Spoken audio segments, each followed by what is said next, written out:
mic at? Oh, okay.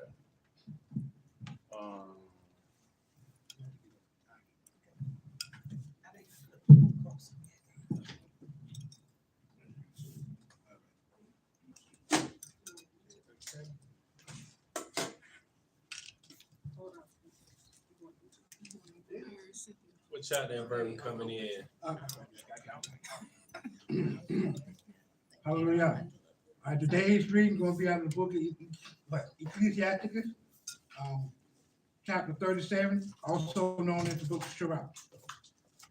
Every friend says, I am his friend also, but there is a friend which is only a friend in name. It is not a grief unto death when the companion and friend is turned to an enemy. O wicked imagination, whence camest thou in the cover of the earth with deceit? There is a companion which rejoices in the prosperity of a friend, but in the time of trouble will be against him. There is a companion which helpeth his friend for the belly, and taketh up the buckler against the enemy. Forget not thy friend in thy mind, and be not unmerciful of him in thy riches. Every counselor exalteth counsel, but there is some that counseleth for himself. Beware of a counselor, and know before what need he hath, for he will counsel for himself, lest he cast the lot upon thee, and say unto thee, thy way is good, and afterward he stand on the other side to see what shall befall of thee. Consult not with one that suspecteth thee, and hide that counsel from such as envy thee. Neither consult with the woman touching her of whom she is jealous, neither with the coward in matters of war, nor with the merchant concerning exchange, nor with the buyer of self, nor with the envious man of thankfulness, nor with the unmerciful man touching kindness, nor with the slothful for any work, nor with the hireling for a year of finishing work, nor with an idle servant of much business. Hearken not unto thee in any matter of counsel, but be continually with the godly man, whom thou knowest to keep the commandments of Yahuwah, whose mind is according to thy mind, and will sorrow with thee, if thou shalt miscarry. And let the counsel of thy own heart stand, for there is no man more faithful unto thee than it. For a man's mind is something wont to tell him more than 70 watchmen that sit above in an high tower. And above all this, pray to the Most High, that he will direct thy way in truth. Let reason go before every enterprise, and counsel before every action. The countenance is a sign of changing of the heart. For a manner of things appear, good and evil, life and death, but the tongue ruleth over them continually. There is one that is wise and teacheth many, and yet is unprofitable to himself. There is one that showeth wisdom in words, and is hated. He shall be destitute of all food. For grace is not given him from Yahuwah, because he is deprived of all wisdom. Another is wise to himself, and the fruits of understanding are commemorable in his mouth. A wise man instructeth his people, and the fruits of his understanding fail not. A wise man shall be filled with blessings, and all that they see him shall count him happy. The days of the life of man may be numbered, but the days of Yashrael are innumerable. A wise man shall inherit glory among his people, and his name shall be perpetual. Okay. My son, prove thy soul in thy life, and see what is evil for it, and give not that into it. For all things are not profitable for all men, neither have every soul pleasure in everything. Be not unsatiable in any dainty thing, nor too greedy upon meats. For excess of meat bringeth sickness, and suffering will turn into cooler. By suffering have many perished, but he that taketh heed prolongeth his life. There you go. Wow, we were just talking about that. You sure don't say don't be greedy about vegetables. Food period. Food period. Right. But he sanctified meat though. He said excess of meat bringeth sickness. You were just talking about that. All right. You're listening, right? Okay, hallelujah. Here you go. Testing 1, 2, 3. Oh, my bad. I'm so glad that my hubby, he has cut down on the meat. Yeah. Yeah, Yep. I think all of us have. All right. Baruch Shabbat, everyone. Glad to see y'all here. I'm about to end this. Another beautiful day here in Jacksonville, Florida. We're in part 5 of the Bible with Black History. I think this might be the last. No, it's not the last part. Believe it or not, I think I might got a part 6. But the name of this part 5 is salvation is through Yashrael and through no one else. How about that? That means no church, no religious organization, no nothing. It is through Yashrael and no one else. That sounds kind of controversial, a little bit. Huh? Is it true? Huh? Is it true? Hey, we about to see if the scriptures bear witness. We about to see if these scriptures bear witness of such. Yeah, they said that I was watching something on YouTube and it was like a reel that a guy had said that he had looked into a report of different churches to see like are they really preaching what's in the Bible, and only like 2% have, but a lot of people have said they did say that. No, just sit it there. Okay, and they said that that most of the pastors said that they didn't want to teach it because then people would not attend their church. I just read it this morning. Wow. I looked at a reel this morning. Yep. It's only 2% Christian church will teach what's in the Bible. That's like, As your brother would say, that sounds about right. That's all about right. and likewise, that's dangerous for them because it's like they're rejecting the truth. So when you reject truth, Yeah. you know, that you get sometimes handed over to a reprobate mind. Right. That's- See, this is what I was talking about earlier. We were talking about this earlier in terms of fear. When you ain't got that fear, you're going to do things that are right in your own eyes, and you're going to try to justify the Most High through that. That's the lack of fear. So that's really what that is. And when everything about the Bible has really been a myth to you, then that's where it comes from. You do not understand the reality of the Most High until you start keeping them commandments. Straight up. You can have whatever type of experience you had, this, that, the other, but when you start walking them statues, the very statues that the world and society have tried to get you to not do, that's when you start to understand the reality of the Most High.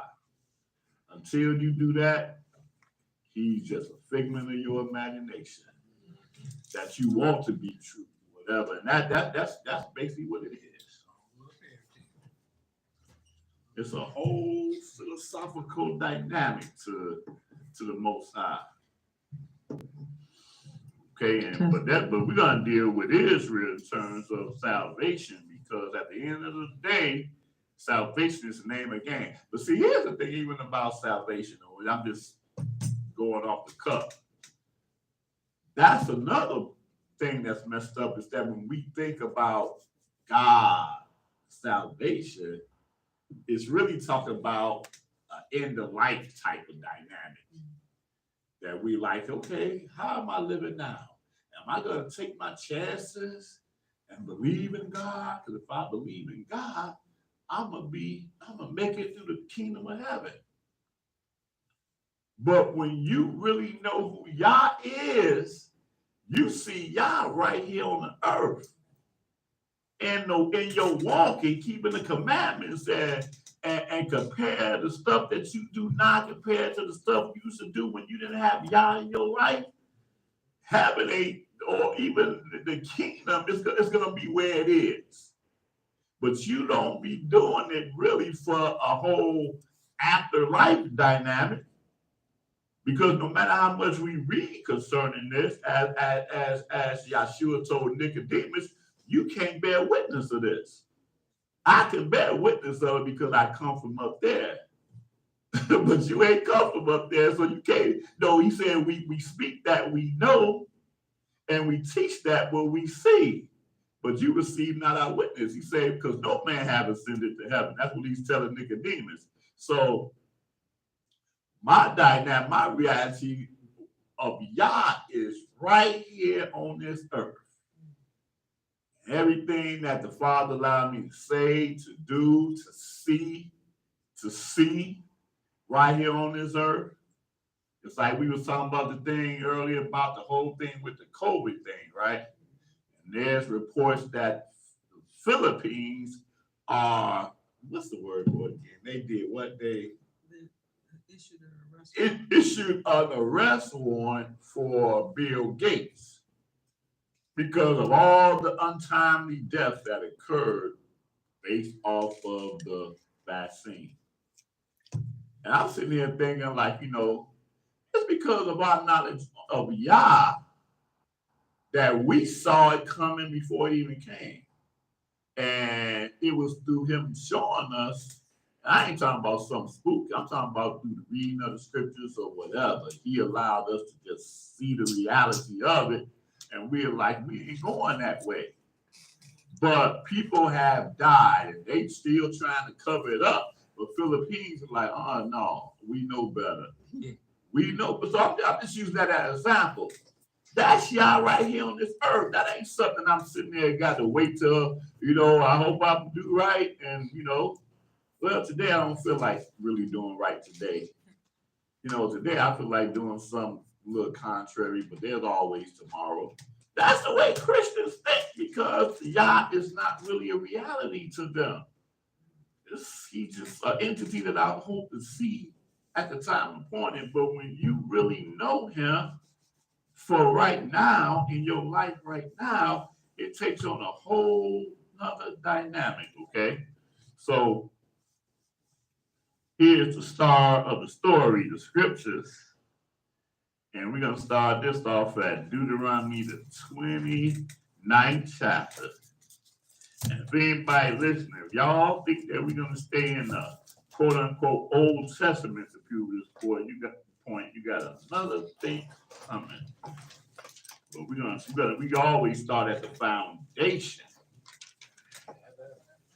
Because scriptures was Yahshua's foundation, believe it or not. But if you don't understand that scriptures was Yahshua's foundation, that's a whole nother Messiah that you're dealing with. Right? Some dude came 2,000 years ago with his own doctrine. Okay, so we're in Deuteronomy, the 29th chapter. And let's pick this up from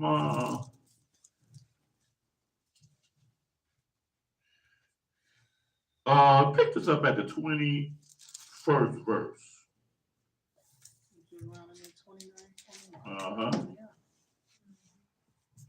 And Yahuwah shall separate him unto evil out of all the tribes of Yashrael, according to all the curses of the covenant that are written in this book of the law, so that the generation to come of your children that shall rise up after you, and the stranger that shall come from a far land shall say, when they see the plagues of that land and the sicknesses which Yahuwah hath laid upon it, and that the whole land thereof is brimstone and salt and burning, that it is not sown, nor beareth nor any grass groweth therein, like the overthrow of Sodom and Gomorrah, Adam and Zeboam, which Yahuwah overthrew in his anger and in his wrath.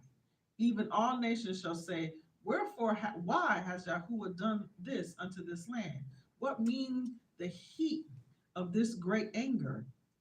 Then men shall say, because they have forsaken the covenant of Yahuwah Elohim of their fathers, which he made with them when he brought them forth out of the land of Mizraim. For they went and observed other idols and worshiped them. Well, no, I'm going to read that right. For they went and served other gods and worshipped them, gods whom they knew not, and whom he had not given unto them. And the anger of Yahuwah was kindled against this land, to bring upon it all the curses that are written in this book. And Yahuwah rooted them out of their land in anger and in wrath and in great indignation, and cast them into another land, as it is this day. As it is this day, that's where Israel is. We're in another land, as it is this day. Go ahead. The secret things belong unto Yahuwah our Elohim, but those things which are revealed belong unto us and to our children forever, that we may do all the words of this law. That's the key verse here. He's saying, despite the curses having been poured upon us and being rooted in another land this day, and people looking over there and they're like, man, why the people are not here? And they're going to realize it's because we serve other gods. So we steeped in idolatry, and that's what got us rooted out of our own land. But the Father says the secret things belong unto Yahuwah our Elohim. But those things which are revealed, whatever it is that's revealed that pertains to the Most High, whatever it is, belong is ownership. That's what belong means. It's the ownership. Belong unto us and to our children forever, even in this curse. It ain't stopped. That we may do some of the words of this law. See, that's one of the debates we have. Man, you may tell me, y'all do all 613 laws. What, man, come on. First of all, 600, you're going to throw a number in there, like, see that number right there. See, the number is there to put fear in you, but that's the wrong type of fear. It's a deterrent. It's a deterrent. That's what I was trying to say earlier, like that wrong kind of feeling. Yeah, yeah. Burdensome. Man, you do all 613 of them laws. All 613 laws don't pertain to every last one of us. So you got to have understanding and know what pertains to us and what doesn't pertain to us. There's more than 613 laws in whatever state or city you live in. Right, exactly. Let's see, but we ain't counting that. We ain't counting it. We're just living it. We ain't counting it. We know that we don't want no blue lights riding up behind us.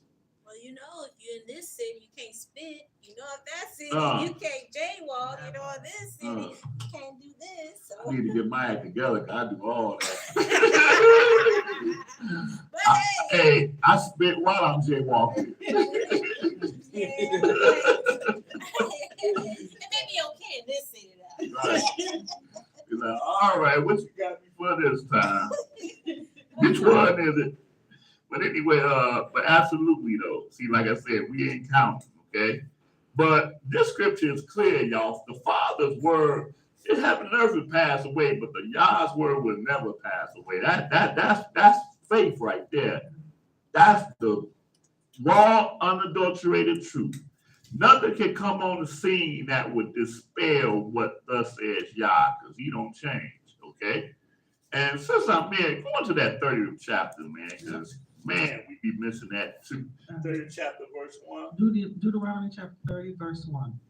And it shall come to pass when all these things are come upon you, the blessing and the curse, which I have set before you, and you shall call them to mind among all the nations where Yahuwah your Elohim hath driven you. Okay, so let's look at this, though. The Father, he's talking to a people that have neither, I'm going to say they neither experienced the curse nor the blessing.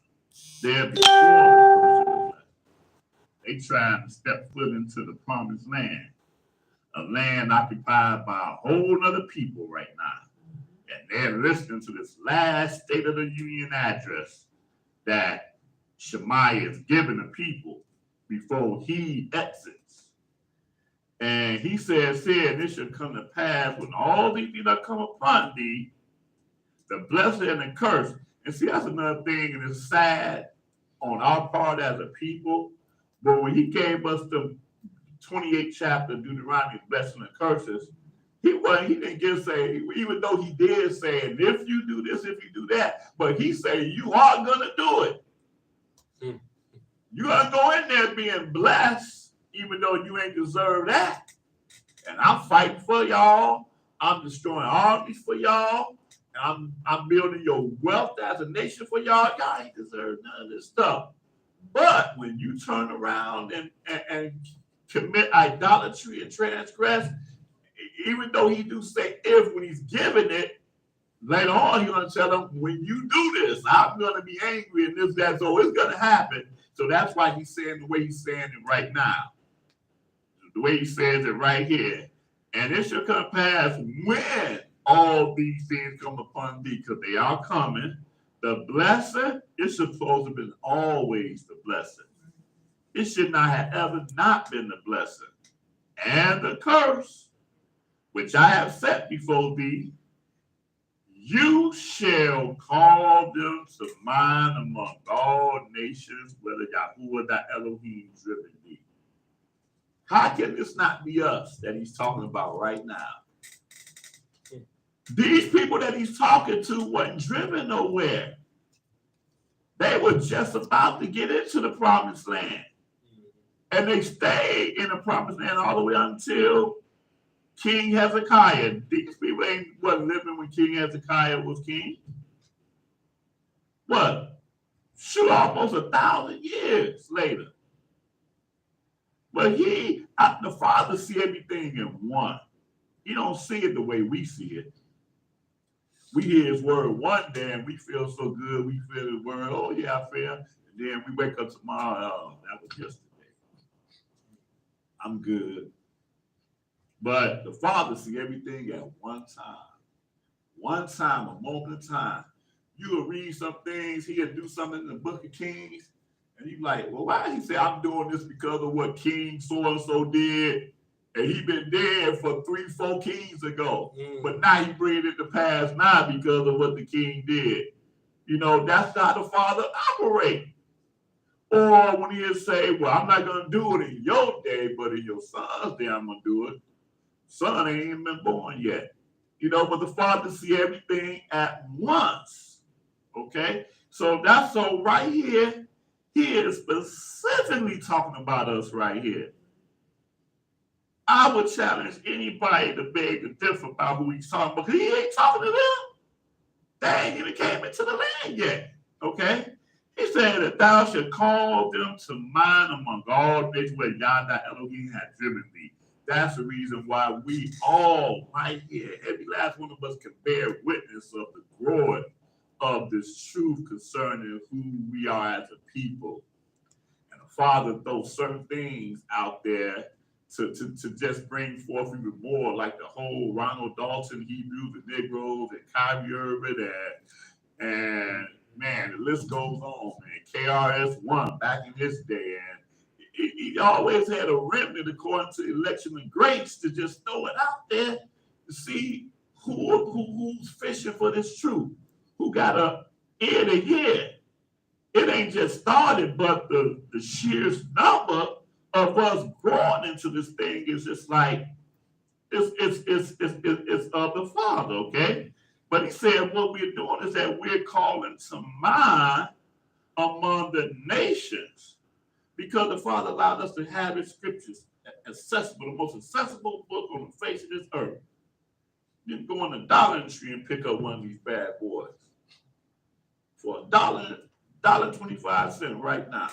That's access. You go online right now, use your phone and read it for free if you want to. Call them to mind among all the nations, whether Yahuwah thy Elohim had driven thee. People he talking to, they couldn't even conceive all nations. They didn't even know all nations. All they really knew was that their immediate neighbors. They ain't know nothing about no China. They ain't know nothing about the whole Western Hemisphere. They ain't know nothing. He said all nations, whether Yah thy Elohim do thee. Go ahead, verse 2. And shall return unto Yahuwah your Elohim, and shall obey his voice according to all that I command you this day. Some of that I command thee this day. To all that I And when command you say all, you he this means day. all all, everything. The commandments, that should be our foundation. That is our guideline. We come into this truth, oh man, what did the Father have for our ancestors to do that they didn't do and called us to be right here, right now? I don't want to be like them. I don't want to serve whatever they were serving. What they raised me up to serve. I don't want that because I know where it comes from. When I was in it, I didn't really think about it much. I just thought, hey, worshiping God, it's all good. But now I'm seeing, and see again, that is the reality. Because when you was in the church, you was more concerned about where you're going to be when you die. But when you come to this truth, you be like, my existence is based off of the sin of my forefathers. Hold up. Wait a minute. Yah is real. For real, for real. You said something, yeah. God, He's God of the living, not the dead. Oh, absolutely. Absolutely. He said, thou shalt return unto Yah the Elohim and shall obey. We got a lot of us, man, going around, man, yeah, we Israel, but they're not obeying. They're just content knowing that we the chosen people. That's it. All y'all know at least one person like that. No. You come into the knowledge of who you are, there is a condition to this knowledge and understanding. Much is given, much is required. You rejoicing over being Israel, but you're rejoicing over me absolutely nothing if you have not changed your life to correct the thing that our forefathers have done. So that's what he said. We call him to mind, and then we return unto him and obey his voice according to all that he hath commanded us this day, and our children with and your children with all your heart and with all your soul. That then Yahuwah your Elohim will turn your captivity and have compassion upon you, and will return and gather you from all the nations where Yahuwah your Elohim has scattered you. Now, there's a slight caveat with this verse right here. And the reason why I'm saying that is because of this. He is waking up the elect among us. But when we read in another place in Ezekiel, matter of fact, we read it last Shabbat, he says that when I come, I'm paraphrasing, bring you out of the land, he said, then you shall know that you went into captivity before your father. Y'all remember that? No, why we went into captivity. Right. And he said, the heathen shall know that you went into captivity. Y'all remember reading that? Anybody don't remember read that? No? Yes, I do. Okay, I can go to it. I think that's Ezekiel, the 39th chapter is what I'm quoting. At the end of Ezekiel 39 is what I'm quoting. So, but for those of us the elect right now is who he's talking about here. When he says turning and worship him with all our heart and with all our soul, that then Yahuwah Elohim will turn thy captivity and have compassion upon thee. And because we're not going to collectively all do it together at no time. Not before the Father comes. That's just not going to happen. Huh? Not even in the tribulation. Right. Okay, so I just want people to understand exactly what he's saying here, okay? And then Yahuwah Elohim will turn thy captivity and have compassion upon thee. Did you read this already? And will return and gather you from all the nations where Yahuwah your Elohim have scattered you. If any of yours be driven out unto the outmost parts of heaven, from there will Yahuwah your Elohim gather you, and from there will he fetch you. Okay, you stop there, but I just wanted to read the point that he's still referring to us, calling to mind these blessings and these curses, and now in a foreign land, in the land of our captivity, he's telling us what we have to do. Don't follow some religion, because see, the nations have conspired to put us down, that the name of Israel be no more in remembrance. That is a lifelong, man, that is a whole existence long dynamic they've had, and they still operate in that dynamic to this day. That's the reason why you will have a map and you will put an Asian person on this map, and you will say Asians in America, they came over here to build the railroads. But then when Japan bombed Pearl Harbor, whatever, then we bombed Hiroshima and Nagasaki or something like that. 2 atom bombs. Then we had to pay them reparations for certain. Then they had internment camps here.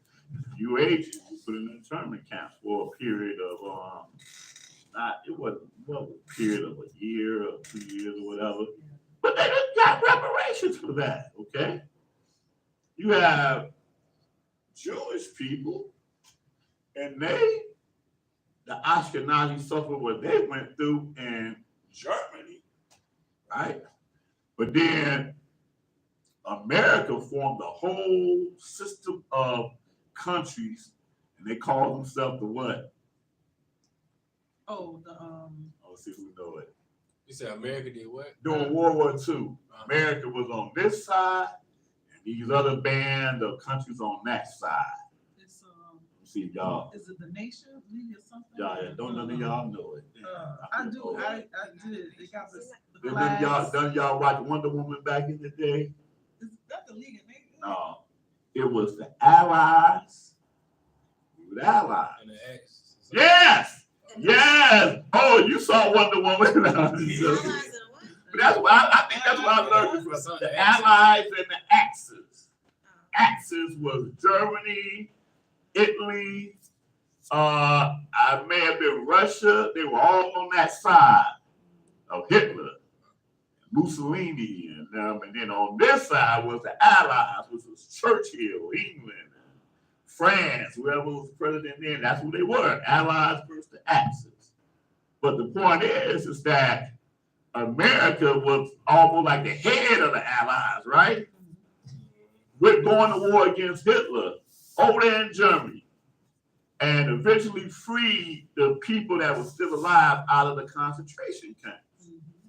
So I think it's kind of safe to say that America did a whole lot in terms of freeing Jewish people and killing the dude that was responsible for that. But yet and still, America had to pay reparations for the people that they freed. Yeah. And there was never a prison in this country. Right. Yeah, like, Exactly. he just said something. Exactly. Billions of dollars every year. Reparations to the descendants that went through that. And if it weren't for America, they would still be in that situation. Pretty much. Right? But then you got the image of a black man who's been over here for at least 6 generations now. At least 6 generations now. That this country primarily took everything away from them and kidnapped them. And brought them over here for only one reason, that is to do whatever I say, however I say it, whenever I say it, and terrorize a whole nation of people. A whole nation of people that there was absolutely nobody in their hand. But reparations, not much.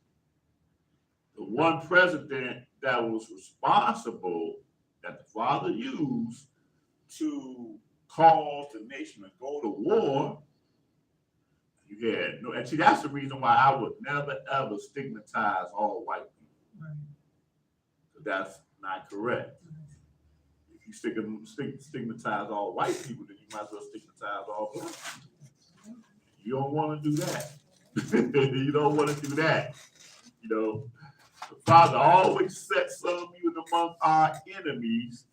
I say enemies because America by nation is our enemies according to the scripture. Not according to my opinion, but according to scripture, America is the land of your enemies. But even among some of them enemies, he had anointed some to do good toward us. Or else there would have never been a civil war. You know, There was white blood that was shed for the freedom of the people. Not my opinion. That is not my opinion at all. Facts, absolutely. Okay? But the point is that nevertheless, and then the president that put all this stuff in action, he had certain things placed where there was a certain system of reparations for the slave that had to endure these things. But the enemy had to shoot him in the head. And once he got shot in the head, that killed whatever reconstruction of the people or reparations of the people that the dead. And there was a whole bunch of us died because we didn't know where to go. See, they don't tell that story either. A lot of us, man, we didn't know what to do. Died out of hunger. It was millions of us did that. They don't ever talk about this thing in Tennessee called the Devil's Punch Bowl. I heard of that. It sounds familiar. Oh. Was it Mississippi though? It was in Tennessee too? I thought it was Yeah, you're right. I Mississippi. think that was what, Natchez, Mississippi, or something like that. I think you are right. Right. Right. Okay. So out of Mississippi, man, these are free people came together to try to do some stuff, man. And they say, I don't even want to make up the number, but a whole lot of they put them all into this area, starved them to death. I ain't talking about hundreds. I ain't talking about thousands. I'm talking about, I don't even want to get it. Somebody might can look it up and see how many of us died in that. They don't even talk about the Devil's Punch Bowl. It was at least 100,000. I'm going to say at least 100,000 of us died in that horrible situation they created, right? The people don't deserve reparations. Everybody else deserves reparations, but somehow I think the Father, in his wisdom or his, didn't want them to do it, because it's still something that if they would have tried to monetize or give us reparations, then we wouldn't be able to see, we wouldn't be able to wake up. Or see the hand of the Most High. To see the hand, exactly, all of that. Probably would have been, I just sent it to you. okay. We probably would be looking at, the people that gave us the reparation and start to glorify them. It's like, Right. you came and you saved us. And you know what? And you know what? Because that's what we're doing to this day. And that's what we're doing to this day. So you saying it just would have been just that much worse. But absolutely, we're doing that right now. You know? Fun fact, it was over 20,000. Oh, 20,000. That's the number. Yeah, it was because it was a hollow shape in the earth, and they trapped them with concrete walls around them. I just sent it to you. Okay. It's crazy though. Yeah, they had a documentary. They asked this Caucasian lady. He said, "There's fruit down in there." He said, "It's really good fruit." Right. He said, "Would you eat some?" She was Peaches. Like, no. Peaches is what's growing. Oh yeah. That's so evil. Yeah. But she know that the Right. their bodies in that soil. Right. And it reoccurs too. It grows. Peaches, I believe, is what it is that come out of that. Okay. Right. Anyway, moving right along. Let's go on to Exodus, the 19th chapter.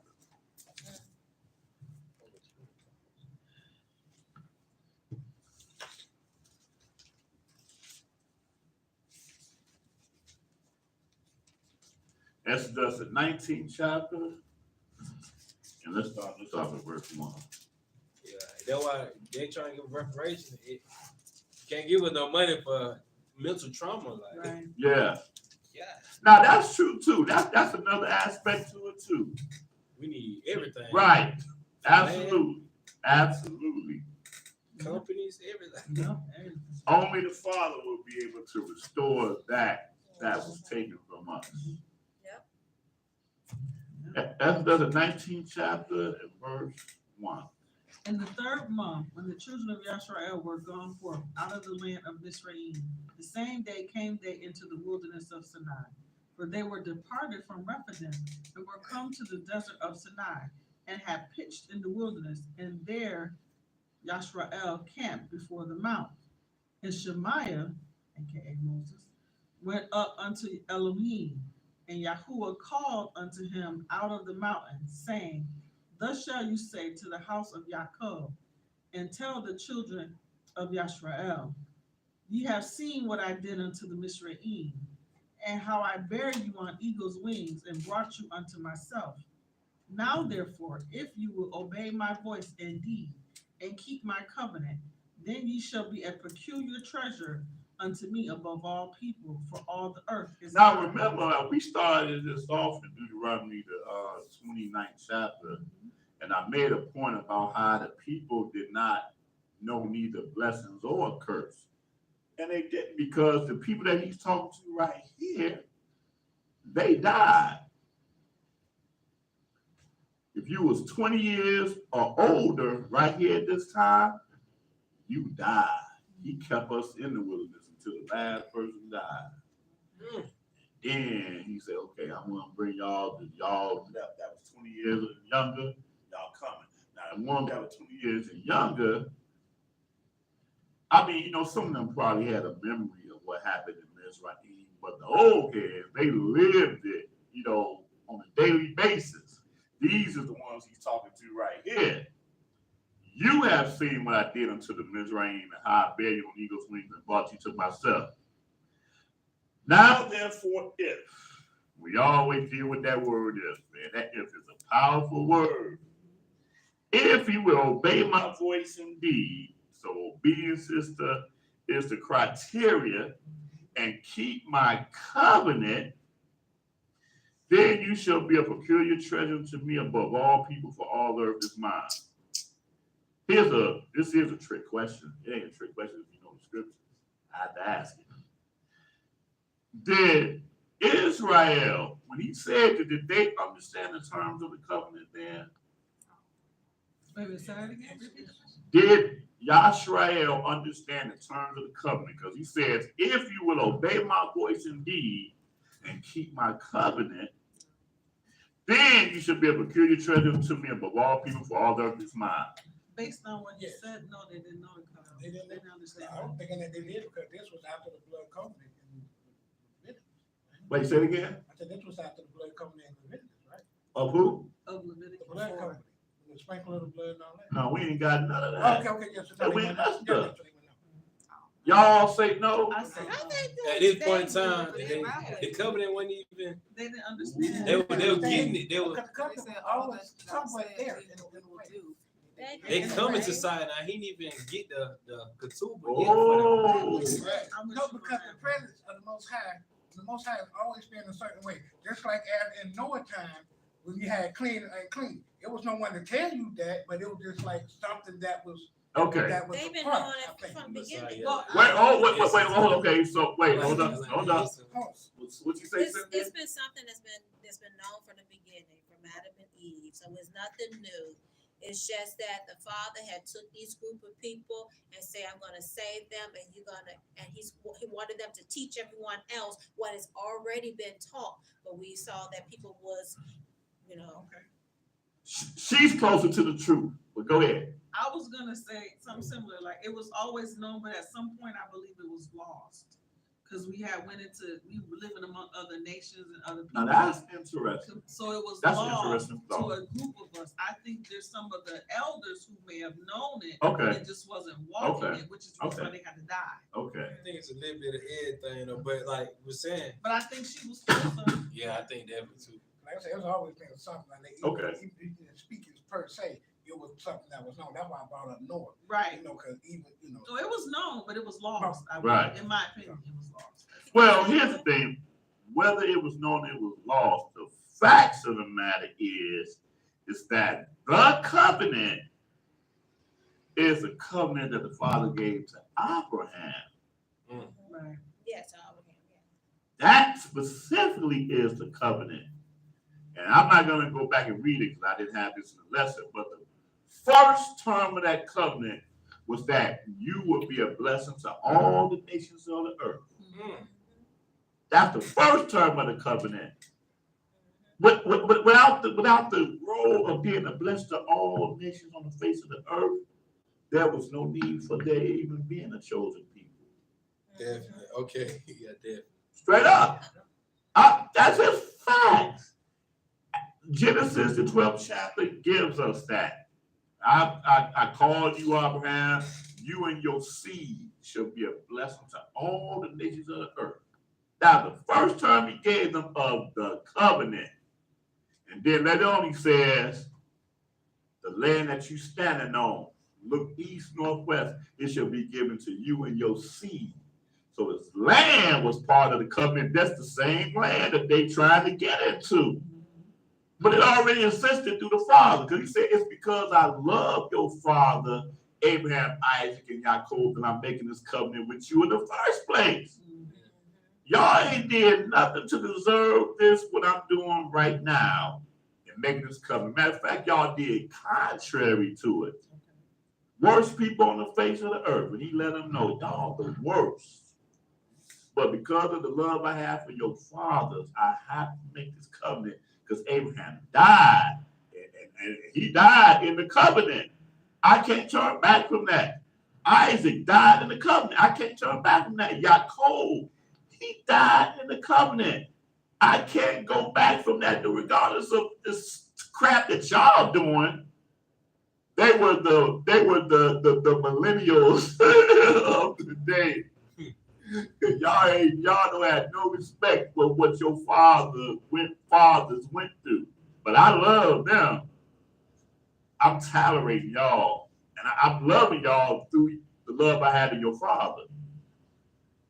But really, I really can't stand y'all. I really can't. Huh? But so he said, if you would, because he already said, if you would obey my voice, he separated that part, because to obey my voice is the thing that existed, like you say, before, all the way from Enoch, all the way from Adam, the commandments. But then he says, and keep my covenant. That's two separate things. I'm glad you said that. I was gonna say, like, yeah, when we were talking about this, we were talking about the covenant. Right. Just what it is to be righteous and unrighteous. I think that always was known. Right. From the beginning of time. Right. What you said, two separate things, and repeat that again? And not only that, but understand something else. See, this is where we mess up at. We think Israel was the beginning of the commandments. Abraham was not an Israelite. Right, he was. There were righteous people in Enoch's day that followed Enoch. It wasn't no such thing as no Israelite. From Cain and Abel. That's all of that. So see, we got to get out of the context of just thinking it, and that's what a lot of Israelites do. I think it's just Israel. No. Israel was born into a position. You know, so right now, in dealing with the dynamic of Israel, because that's who the Father made the covenant through. But before there was Israelite, there were just those who serve Yah and those who didn't serve Him. Simple as that. Okay?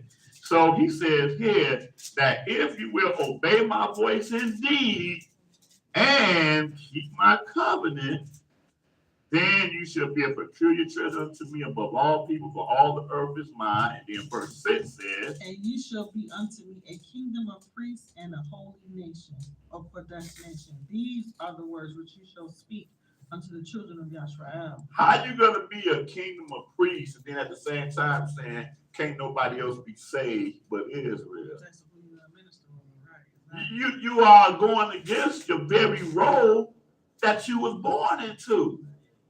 That I'm making a covenant with you guys to represent, to do this thing. Because at the end of the day, it's not about y'all, it's really about me, the creator of heaven and earth. And my word, which if the whole world keep my word, then there would not be no death. There would be no hunger. There will be no bloodshed. There will be nothing but joy and peace throughout all the earth. Can I expand on that? Genesis 26:45. Hold on one second. Genesis 26:45.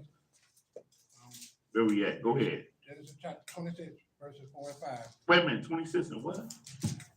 What verse? Chapter 26, verses 4 and 5. Wait, not Genesis. That's going to bring up by Abraham in the first covenant. You in the book of Genesis. Mhm. Y'all got where he I at? know where you I see where you I at. know, yeah. The Gen- blessing. 26 chapter. In Yeah. verse what?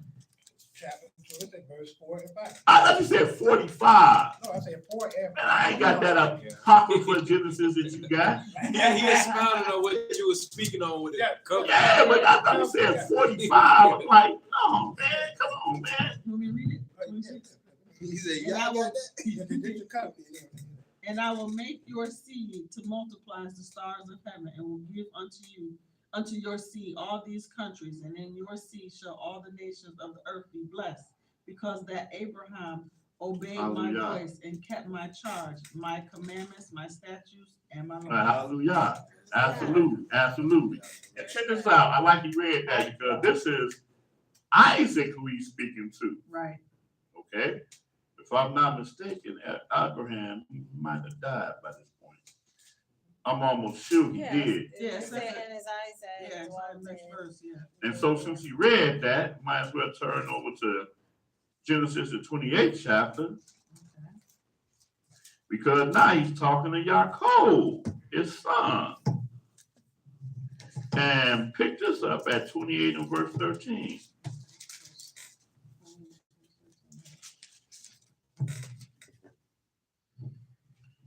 And behold, Yahuwah stood above it and said, I am Yahuwah, Elohim of Abraham, your father, and the Elohim of Isaac, or Isaac. And the land whereon you lie, to you will I give it, and to your seed. And your seed shall be as the dust of the earth, and you shall spread abroad to the west, and to the east, and to the north, and to the south.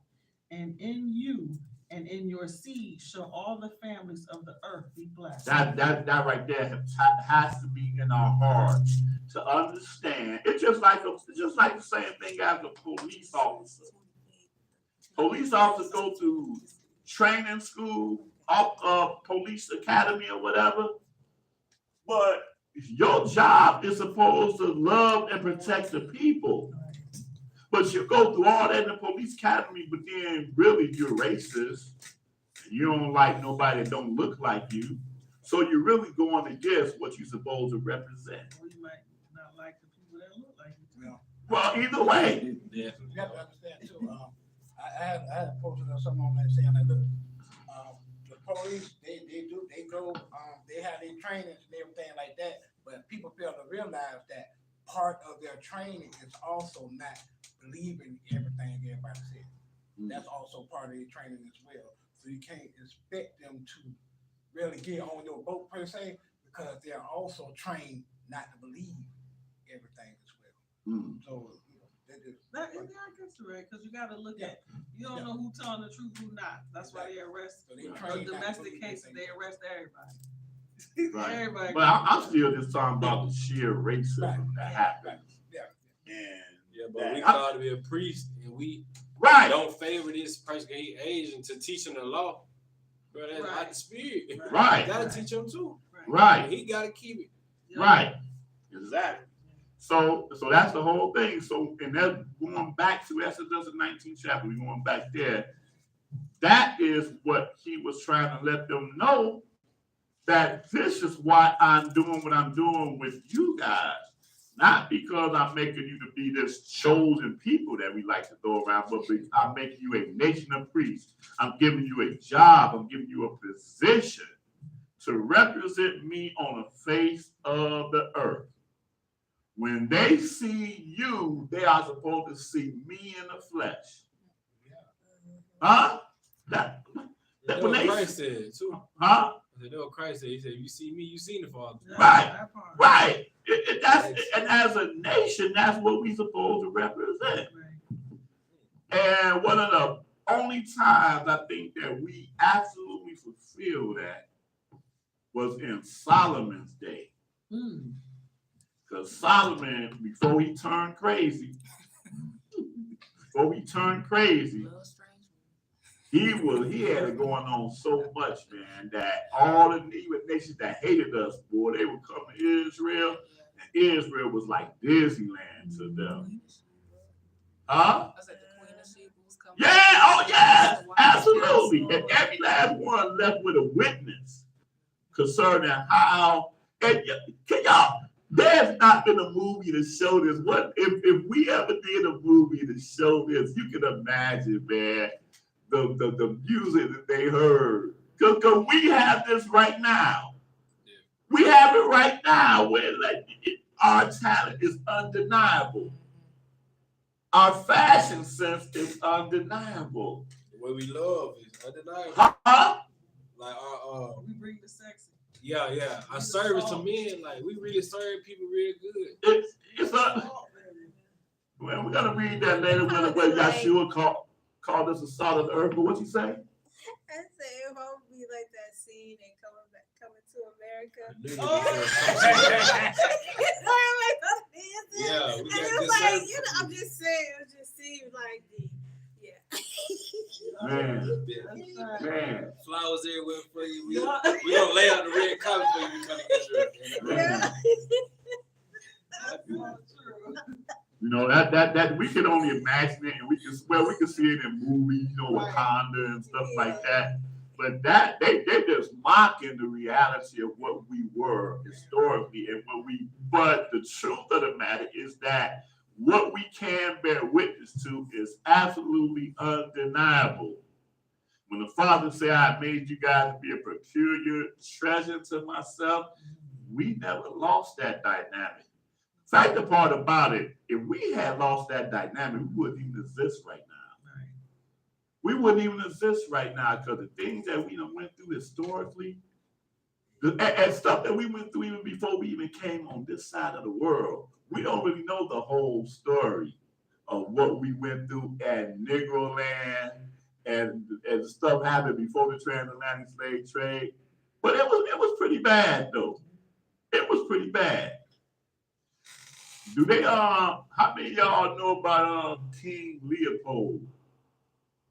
That was a king of I want to say Austria, I could be wrong. He lived during the time of World War I. King Leopold, he was one of the chief Gentiles that colonized Africa. And they say that what he did to our people pales in comparison to what Hitler did to the Ashkenazi. Oh yeah, that's right. I did see that. You're right. Yep. Nobody heard of King Leopold? They said he's a monster. I'm gonna take 30. I'm gonna take 30 seconds for one of y'all to look up King Leopold real quick. See, we never even heard of him. This dude killed millions of us there, and specifically the Congo. Right. Isn't that the one because he was trying to take all the diamonds right off the coast? That might have been him. Oh yeah, that might have been him. But this dude was a monster. They showing me out his books. Huh? That is during this time. Or you could probably type the question, how many Africans did King Leopold kill? That'd probably take you to, it was definitely in the millions. Nope, they don't teach you about them at all. And so these people, were they also nations outside of the nation of Israel by birthright? Like could some of them been Hamites and, people from other nations that look like us? Yeah. Just a whole, oh wow. But see, a lot of times when you dealing with, oh, he's shaking his head over there. No, my bad. I be reading. Killed over 10 million people and colonized and like he was established from Belgium as a Belgium, that's power okay, in it's Belgium. Africa. Okay. And but see the thing with that though too though is that He killed 15 million. Yeah, Congolese. Uh-huh. That's my people. that's my people too. Known for the widespread atrocities that They got were carried out. 27% Nigerian, about 26% Congo in me. But the thing is that, see, that they do stuff meticulous, always did stuff meticulous. From since we began to be a nation, that they always had confederacies. Even he had a confederacy. He had to have some black nation, which is more likely Hamitic nation, that he connected to that helped to do the things in the land. They always did that.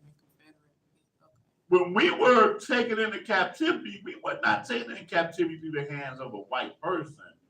It was a black hand that took us into captivity. You look at it, when you look at it on them, it was always a black nation that they, and that it was almost like a divide and conquer tactic. They did the same thing with Native Americans. They come in with this one tribe, and the one tribe be like, "Oh, we're friends with the white man, and we want them to kill the other tribe over here." Ain't that Joel 3 and 4? About what? That Tyree and Zidon. Oh man, that's that particular confederacy. That's the ancient confederacy right there. Tyree. They have made it, right? Huh? Tyree and Zidon. No, that's the way Tyree and Zidon. I want to say they might be Shemitic. Shemitic. Yeah. Tyree Zidon. So when you go into Psalms 83, and that's when you read about the confederacy. Right. Edom is the head of the confederacy. See, people miss that because they don't see the name Edom in Joel 3. Edom is the head of that, but he didn't just say Edom, he just said Tyree and Zidon. But Edom is the head of that confederacy in Psalm 83. Tyree and Zidon, it says in all the coasts of Palestine. Right. That's Edom. So we're talking about a lot of Shem, and then we talk about a few of Ham is part of that confederacy too. But we talk about like Palestine, which were called the Philistines, they were Hamitic, right? The Philistines. But we call them Palestine today, Palestinian. But that's where the name Palestine comes from, Philistine. How was it that there, if you don't mind me asking, because it seemed like the nation of white people are more confederate against our people today. Palestine or these Philistines, what is it that they're doing? Or is it just in the details, like it's not anything subtle when it comes to being confederate against our people? Like, how is it that they're still? Well, you know what? I'm gonna read that just what because this is what the people, Israel don't even understand this, but what he just quoted was Joel 3rd chapter.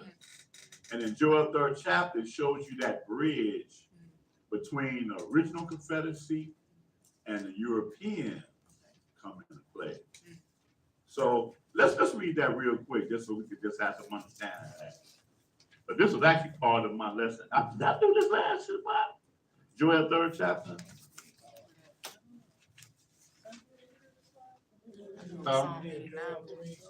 Then we're gonna go right back to Exodus 19th chapter.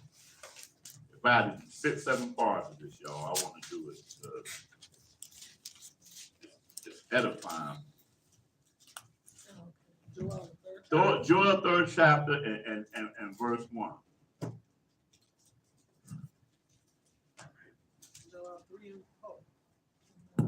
Joel 3 and 1.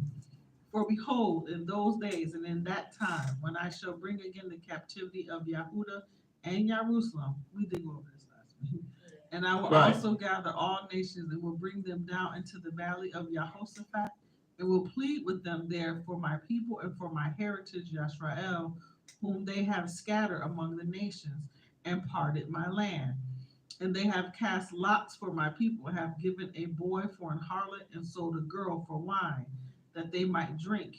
Yes, and what have you to do with me, O Tyree, and Zidon, and all the coast of Palestine?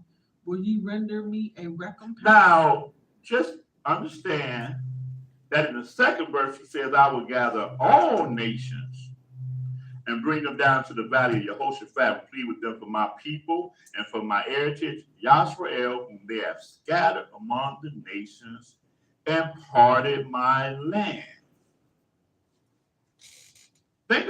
Say on that for a moment.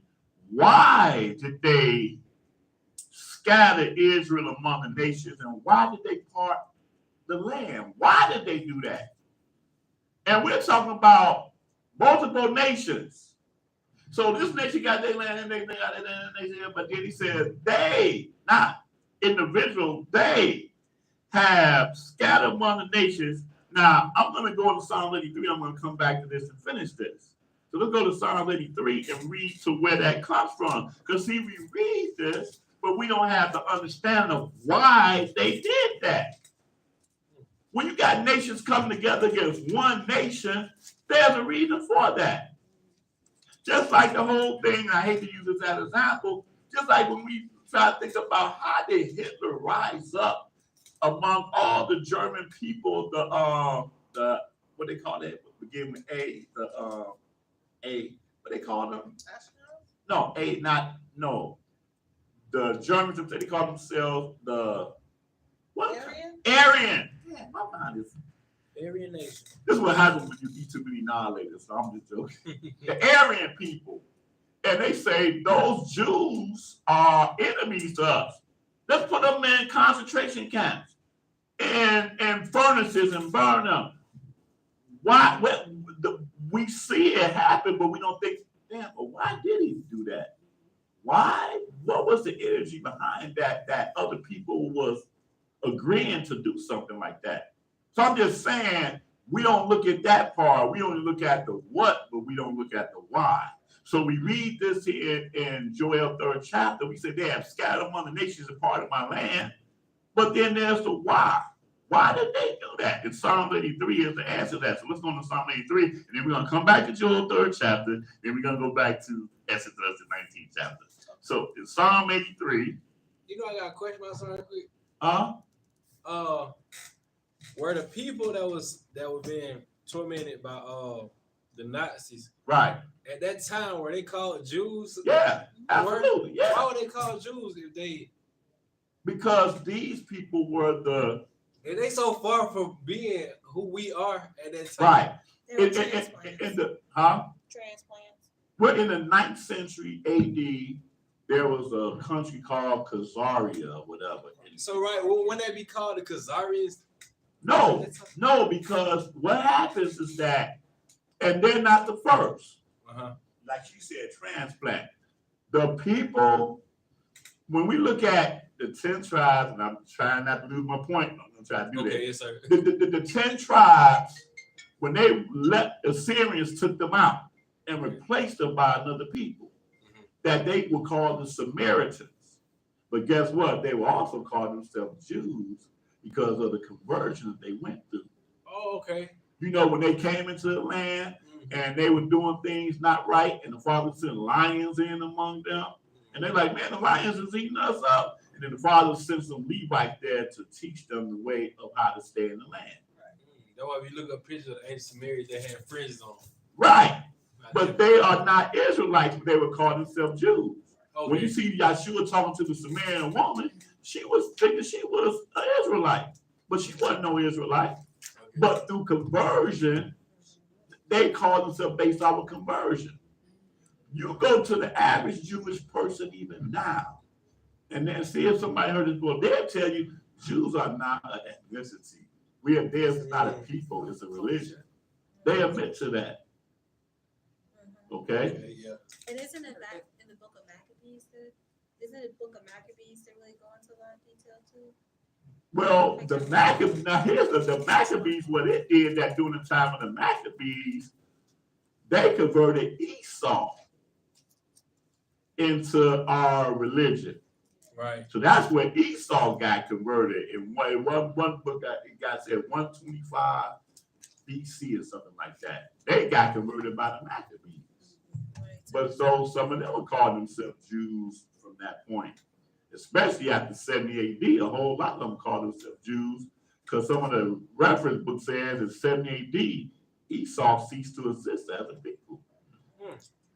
Oh, it's deep. But anyway, here in Psalm 83, Psalm 83 answers the question of why. Why? Right. Verse 1.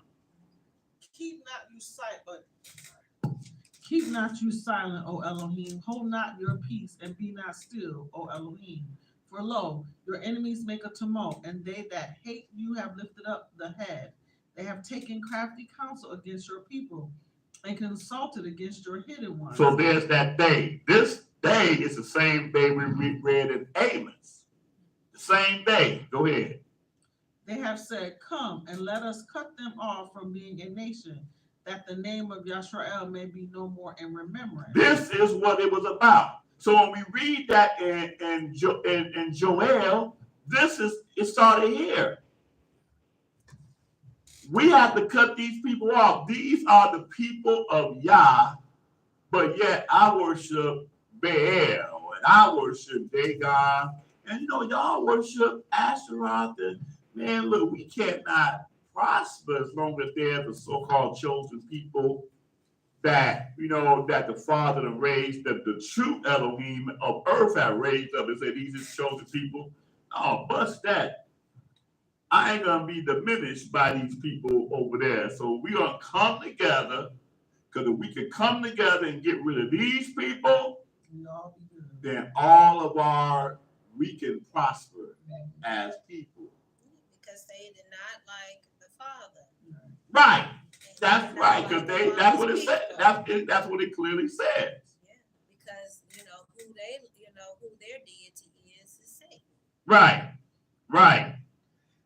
Go ahead. For they have consulted together with one consent. They are confederate against you, the tabernacles of Edom and the Ishmaelites, of Moab and the Hagarenes, Gebal and Ammon, the Amalek, the Philistines, and with the Philistines with the inhabitants of Tyre. So you got Ham and Shem here. See, you got Ham and Shem here. And Joel called them, he says, all the coast of Palestine. Mm-hmm. If we had a map, we could show that these are our neighbors. Okay, right. These ain't no far-off people. These were our neighbors. Some Ham and some Shem. Mm-hmm.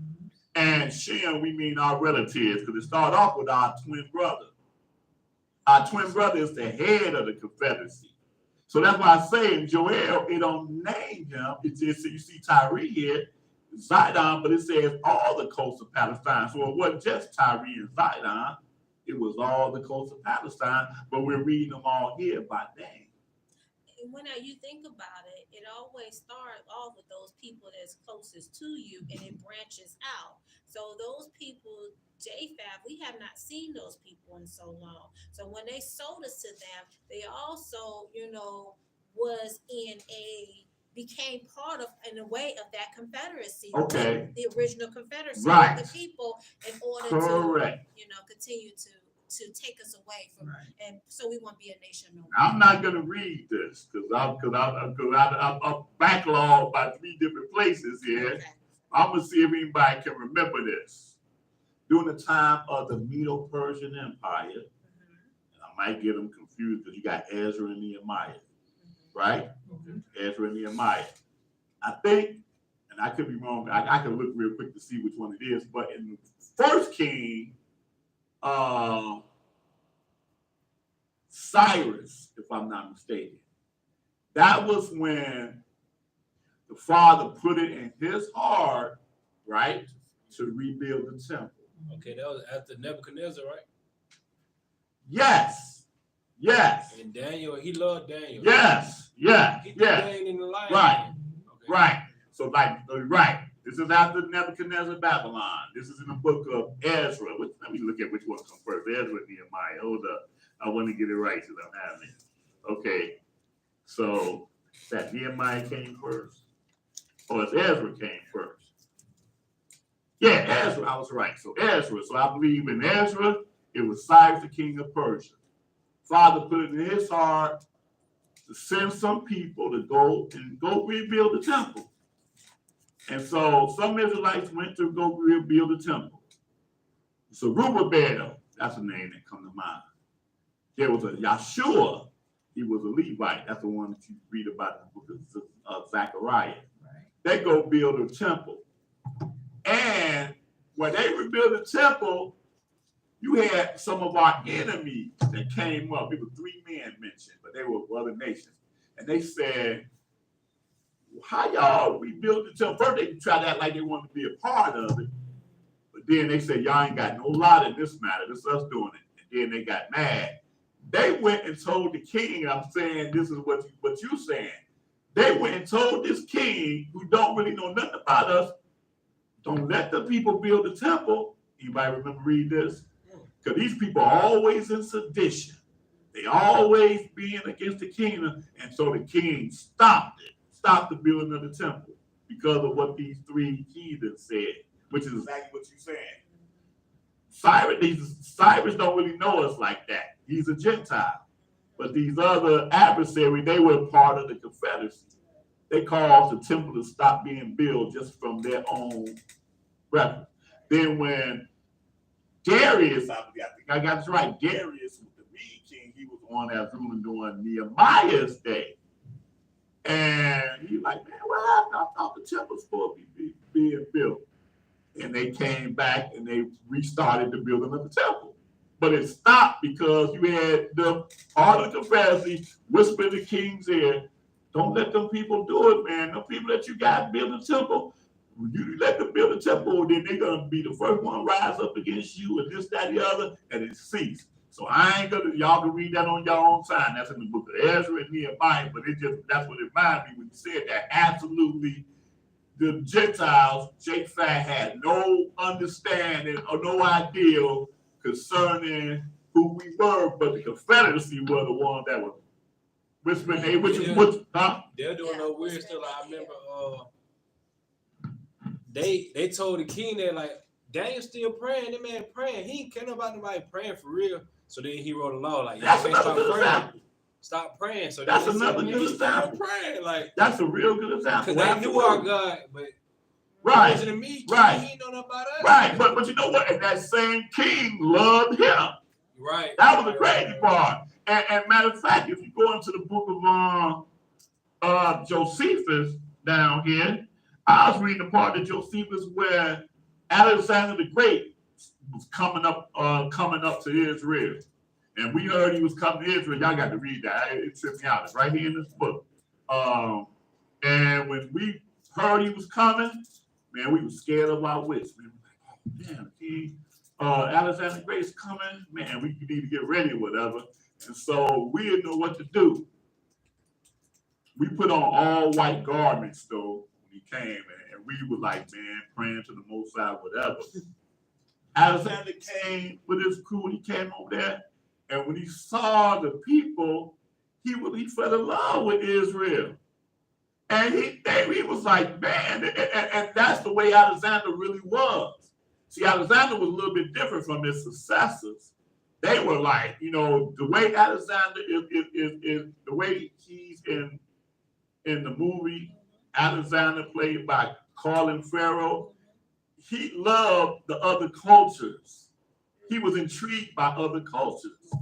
He was like, kind of took for granted that he was spreading out the Greek Empire, but he didn't spread it to like, y'all need to be Greek. Y'all need to be Greek. Y'all need to be Greek. He was fascinated with he just wanted to expand out where his father, Philip of Macedonia, and we wanted to go further than he did.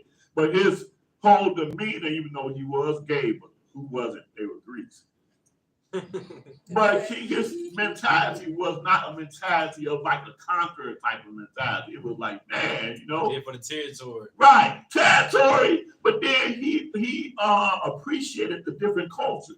He was kind of like Samson, but when it came to Delilah, he delighted in the fact that she was different. Right. That's a good example. But that's how he was. It wasn't until his generals came on the scene, Ptolemy and Seleucus and all them. And then when Antiochus Epiphanes came on the scene, that's the Maccabees. Hellenization. Right. There you go. Hellenization. Absolutely. Correct word. But so coming back here to Psalms 83, it mentions Edom. Edom is the head of the Confederacy. And then verse 8 is Asher. It mentions Asher. That's the last one that mentions. Is Syrians. And like I've been saying the past couple of weeks, understanding Assyria as being part of that confederacy, we understand why Jonah felt the way he felt. See, again, we thought Jonah was just this wicked dude, and he was wicked because he didn't do what the Father told him to do, but we see why he felt like that, because Assyria was part of that confederacy. Nineveh is the capital of Assyria, and he's like, man, I don't want to go there. So, and notice that, and here, with them being part of this confederacy, this is way before Jonah, way before them taking the 10 tribes out in 2 Kings, the 19th chapter. They were part of this from the very beginning. Assyria succeeded where nobody else succeeded. Nobody else in the Confederacy succeeded the way Assyria did. And they're part of this ancient Confederacy. So Jonah like, oh man, really? I'm gonna go there. And then when the Father did destroy them, he said, I knew you was gonna do that. You know, the Father didn't destroy them because whoever was the king, to this day, I don't know who the king of Syria was by name. When he heard that there was this Hebrew down there talking about some 40 days and we're gonna be destroyed, he humbled himself. Put on sackcloth and made the whole nation humble themselves. And so they knew Yah, even though they wasn't even worshiping Yah. It took this Hebrew prophet to come in the midst of them, and they're like, oh man, the Father ain't playing. The record's scratched. Straight up. But that's what happened. My man said 40 days and this place is done. And he was out. He wasn't out there teaching the whole lesson. He just said 40 days. And they sent the message up to the king. By the time the message got up to the king couldn't even ask for him because he was out. He didn't want to stay around. He went way far off. Got him some popcorn, sat there to watch the fireworks. Yeah, was it on the mountain or something? Yes, absolutely. A hot place he was at. And the Father had to build him a gourd to keep cool. And he's in there eating his popcorn, about to watch the fire. No, before he got mad, though, he expected to see the fireworks. Until he found out it wasn't no fireworks. And he's like, damn, this messed up. Messed up, man. Our main enemy in the Confederacy, and the Father saved him. I knew you was gonna do that. That whole people, Israel don't know that story of Jonah. But the point is that they right here are part of the original Confederacy. And then it says, and just read verse 12. Who said, let us take to ourselves the houses of Elohim in possession. Again, like what you said, like what Scripture says, they hated Yah. You take, and that's what you do. If you take the people out of their possession, you destroy Yah. You take the chosen people out of their possession, or in another place said, remove them far from their parts or whatever, cut them off from their parts. Right. Yeah, the Scripture said, cut them off from their parts. We are cut off from our parts. You're cutting Yah, because we're the covenant people. And that's the way they saw it. Take the people out, Yah is done. Okay? So let's go back to that Joel 3rd chapter real quick. And it's y'all fault, y'all. I ain't even started my lesson. I ain't even started the lesson. What are we going back to? Joel 3rd chapter.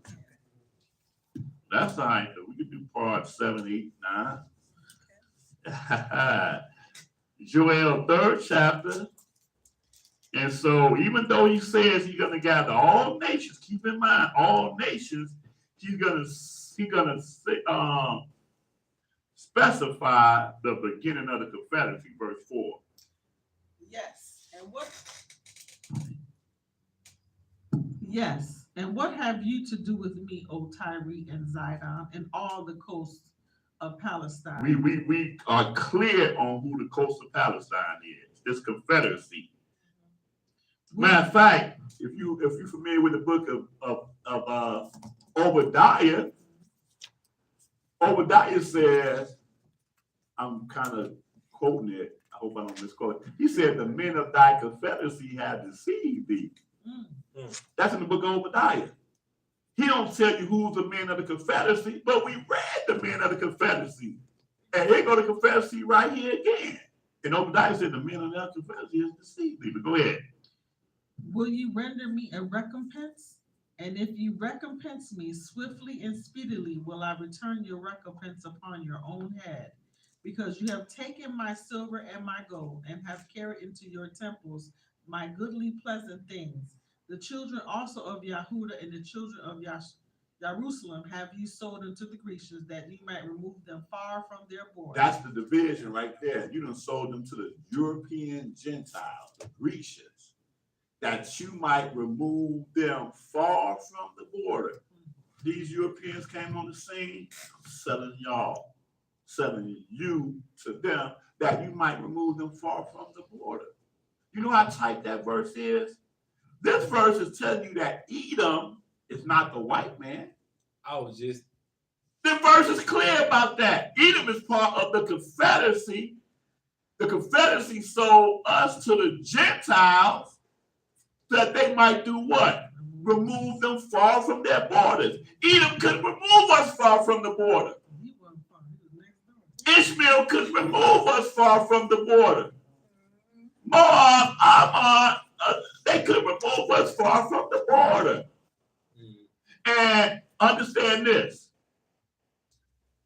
I'm getting a little bit too deep. Babylon and Assyria were two nations that evolved from the original people. Babylon began as Hamitic people being led by Nimrod. But then, during the time of the Assyrians, they were occupied by Shemitic people.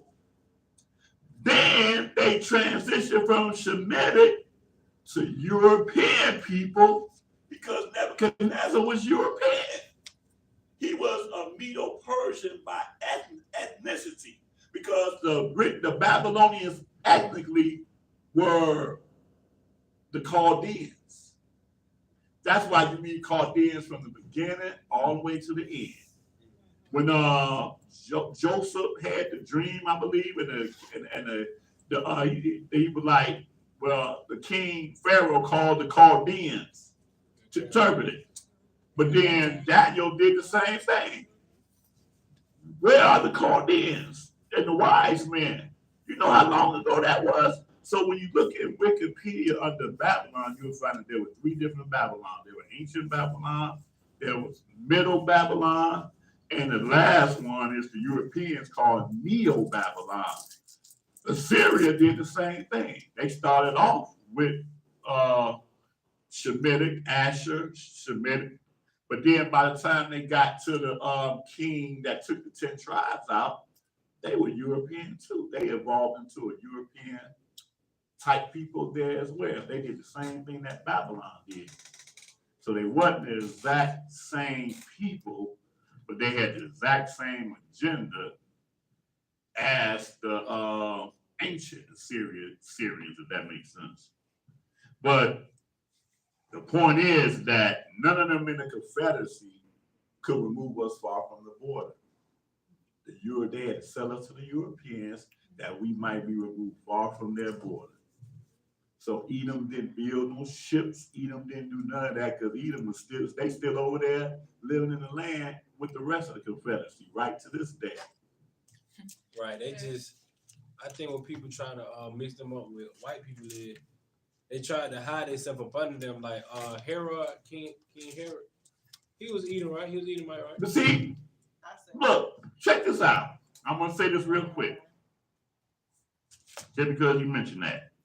In the book of Jasher is where you read, and this is all in the quote-unquote Old Testament. If you know the time in the book of Jasher, it's all before, you got Shemaiah, maybe Joshua. I don't think nothing in Jasher go past Joshua, if it even touches Joshua. So this is that time period. during that time period, it says there, and that's what a lot of them like to quote, Kittim, who was Rome, joined themselves with Edom. They became one nation. So that's where they get that whole thing about Edom being white. Right, okay. But no matter if you got two people ethnically that join themselves to create one nation, by nation they are one people, but by ethnic they not one people. Like how we use in America, like we say we're Americans, they say they're Americans. Yeah, that's a good example. People. But even a biblical example before that is Egypt. Because we were 400 plus years in Mizraim. But we were never Mizraim ethnically, even though we kind of even had children with some of them women right there. If we had children with the women, the child was Israelite. Right. If our sisters got a child by a Mizraimite, he was a Mizraimite, Egyptian. That's just what it is. But we would never just one nation say, oh, well, we Egyptians now. We were Israelites. They was Egyptians. Even though we look just alike. Look the same people, okay? Look just alike. So I'm saying that to say is that funny how Joshua say they became one people, but then when we get to AD, Yahshua's time, like you just said, Herod ain't Romans, they're Edomites. Pilate is a Roman. Hey, so that was that's why Herod, he wanted to kill the baby so bad because he was part of the Confederate.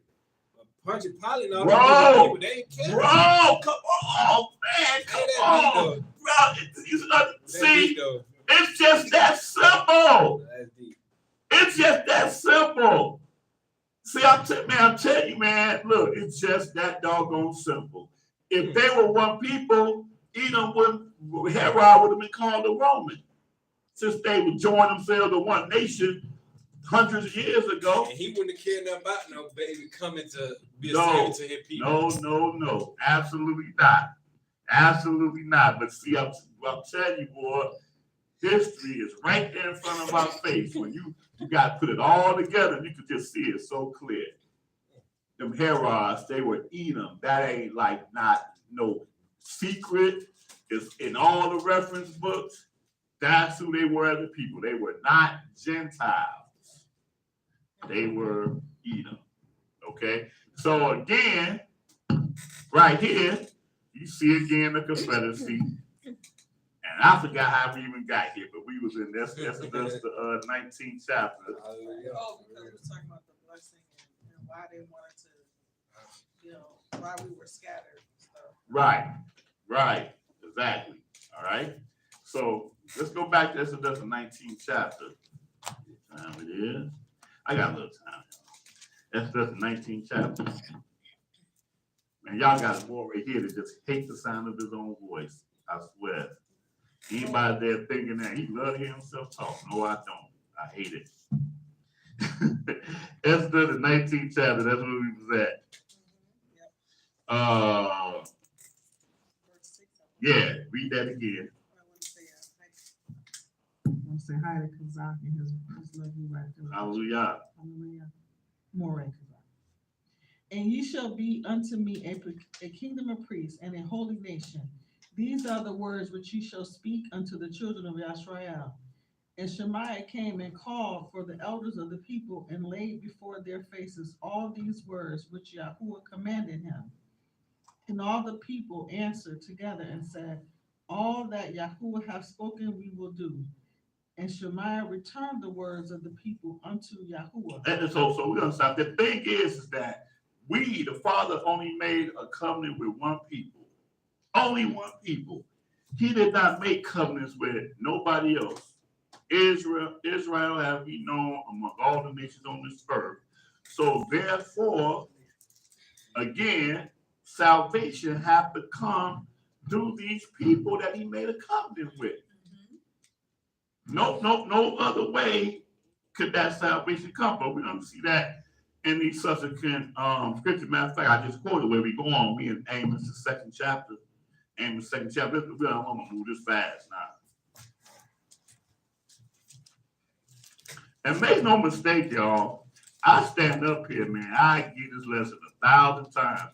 Every time I give it, I'm gonna learn something, even as I'm teaching it. It's amazing because that's the Father's word. That's how the Father's word operates. And you brought that down, Terry, in terms of the Romans wouldn't care nothing, boy. They didn't know what was going on. And they pretty much Like I said, like what Cynthia was saying, that's either whispering in their ear. Look, you got to do this with these people. You got to do that with these people. That's historic, all the way from the very beginning. Okay, Amos, the second chapter. Hallelujah. Amos, the second chapter, and verse pick that up, verse 11. Going right to the point, verse 11. And I raised up of your sons for prophets, and of your young men for Nazarites. Is it not even this, O ye children of Yashrael, saith Yahuwah? Right. Can't nobody have this testimony, Israel. Okay? No matter how much you hate these other nations, guess what? They doing what they doing. They ain't got no covenant with me. That's why they thriving. But you, I raised up your sons of prophets and your young men for Nazarites. Is it not even thus, O children of Yashrael, says Yah? That's like, remember when we were talking about fear earlier, I said it's the same thing as your father or your mother, same dynamic. Little Cynthia got a friend, little Debbie, one of your best friend, Debbie's wild as hell. And she be trying to get Cynthia to do certain things, and she's like, I don't know, whatever. Then Cynthia let Debbie get in her ear so much, and then she go ahead and submit to her friend. She don't want to lose her friendship. And her and they done stole some Bazooka Joes from the corner store. No, not Bazooka Joes. Knowledge. Being the store owner, little corner store lady, she knows her phone number. She called her mom and let her know, your daughter came in here, that little badass girl. And they done took some of my candy. And then took some Jay's hot stuff along with that. And grab a couple of them Canfield sodas out of the ring when y'all had y'all party. Your mother or dad get on, sit there, like, look, and then when she get on her friend, they in their house eating it. And they say, Dad, you know what? You gotta go home. Yeah, you gotta go home. You gotta, So they let her go. Boy, she didn't get tore up that night. Yeah. How come? Debbie, look, that ain't my daughter. You my daughter. When you go out here and you doing stuff like that, you represent me. That's my name that's on you, and you done made a whole house look bad because of that some stupid stuff that you done let this little girl talk you into. And then she probably started talking about her mother and father. Do you know what Debbie's mother do? She be doing all kind of crazy stuff. That's why she act the way she do. Her father be doing this. I gotta go to I can write a whole movie. It's funny though. That's the way it is. Father's the same way. Y'all got my name on y'all. These nations, they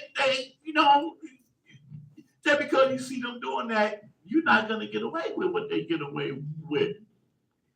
That's the reason why Paul said in time past he winked at the nations. Why did he wink at the nations? Why did he wink at the nations? Because they didn't know no better. We did. Right. First, because they didn't know no better. He didn't have a covenant with other nations. Second, is because you didn't do what you were supposed to do. Same thing when we deal with the whole concept of how wicked these Gentiles is, this, that, and the other. Man, look, before you go out here and raise up your voice against these Gentiles, know that it's your ancestors that didn't do what they supposed to do that allowed these Gentiles, the Father, to put a stick in their hand and beat us with because of our own wickedness. Accountability. Yeah. Don't point it nobody Right. else, say me. Can you imagine if all Israelites had that understanding? we would be a whole different people right now. But we always wanted our leaders to point the finger at somebody else and not back at us. That's a whole different thing. I could be all day with that. But that's what he's saying. I raised up your son for prophets, your young man for Nazarite. Is it not us? Oh, you children of God, I love how the Father do it. Yashrael used to do the same thing. He'll say something, then he'll ask them questions so they understand the reality to it. You know, how Jenkins said, Patrick, am I not right? Isn't that what we say? But that's what he said. I don't want to just say something. I want y'all to acknowledge the truth of this. Okay? Read verse 12. But ye gave the Nazarites wine to drink and commanded the prophets, saying, prophesy not. See, that's what you did, Israel. Nazarites, as a Nazarite, they have a vow not to drink alcohol. But you done took that for nothing. You done called them to drink when they know they weren't supposed to drink. And the prophets, you done told them to not prophesy. You didn't even kill them if they continue to speak my word. That's another lesson. Okay? Amos, the 3rd chapter, verse 1. Amos 3:1. Mm-hmm. Hear this word that Yahuwah hath spoken against you, O children of Yashrael, against the whole family which I brought up from the land of Mizraim, saying, you only have I known of all the families of the earth. Therefore I will punish you for all your iniquities. That's right. Known. People don't understand what known means. What does known mean when you say you only have I known? A personal relationship. Well, yeah, it's a personal relationship, but it's the one thing I'm looking for even more clear. Covenant. The covenant. He didn't make covenant with nobody else. He only made a covenant with Israel. So they didn't break the terms of the covenant. You broke the terms of the covenant. See, that's the reason why you got 2 resurrections. First resurrection is the resurrections of the righteous. That should be Israel. And those who have taken hold of the covenant. But the second resurrection is the resurrection of the whole entire world that are going to be judged according to their works. Got it? Huh? It's just so funny because religion doesn't talk about, the 2 different resurrections. So I'm just like, wow, like you never hear about the first resurrection in any church or congregation. Right. They just take you back.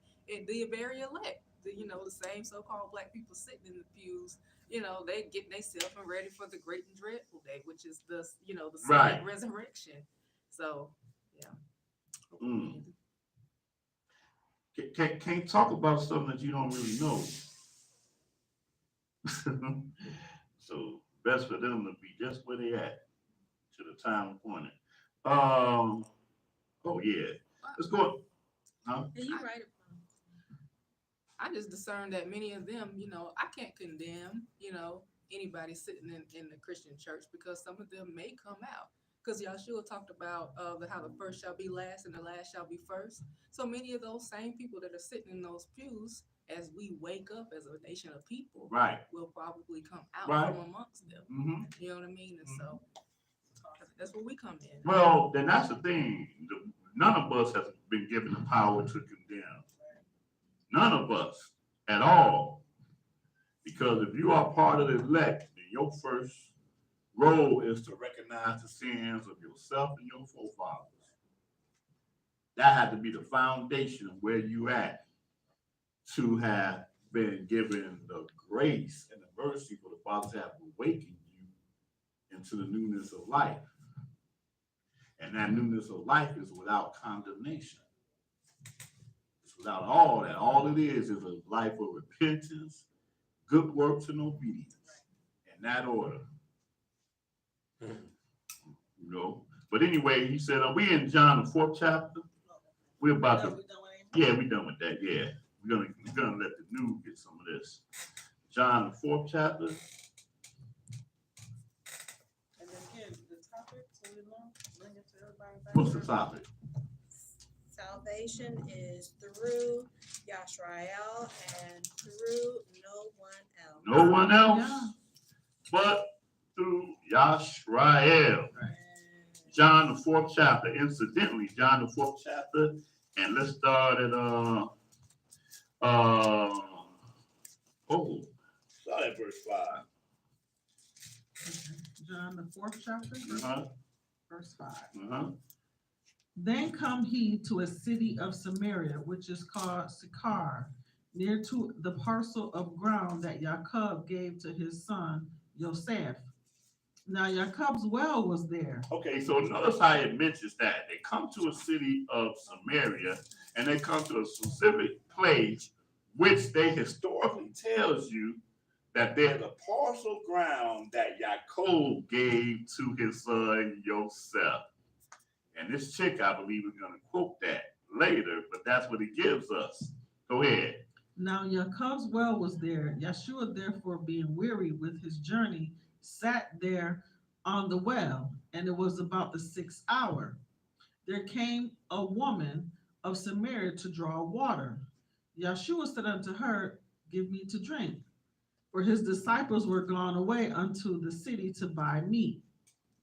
Then said the woman of Samaria unto him, How is it that you, being a Yahudi or Jew, ask drink of me, which am a woman of Samaria? For the Yahudi or Jews have no dealings with the Samaritans. So here, if you do not understand the historical dynamic of the Samaritans, then you would get this all twisted. Right. The Jews did not see other Israelites as being different. Never. If this woman would have been one of the 10 tribes, it would not have been any discrepancy. But historically, the Samaritans were not Israelites.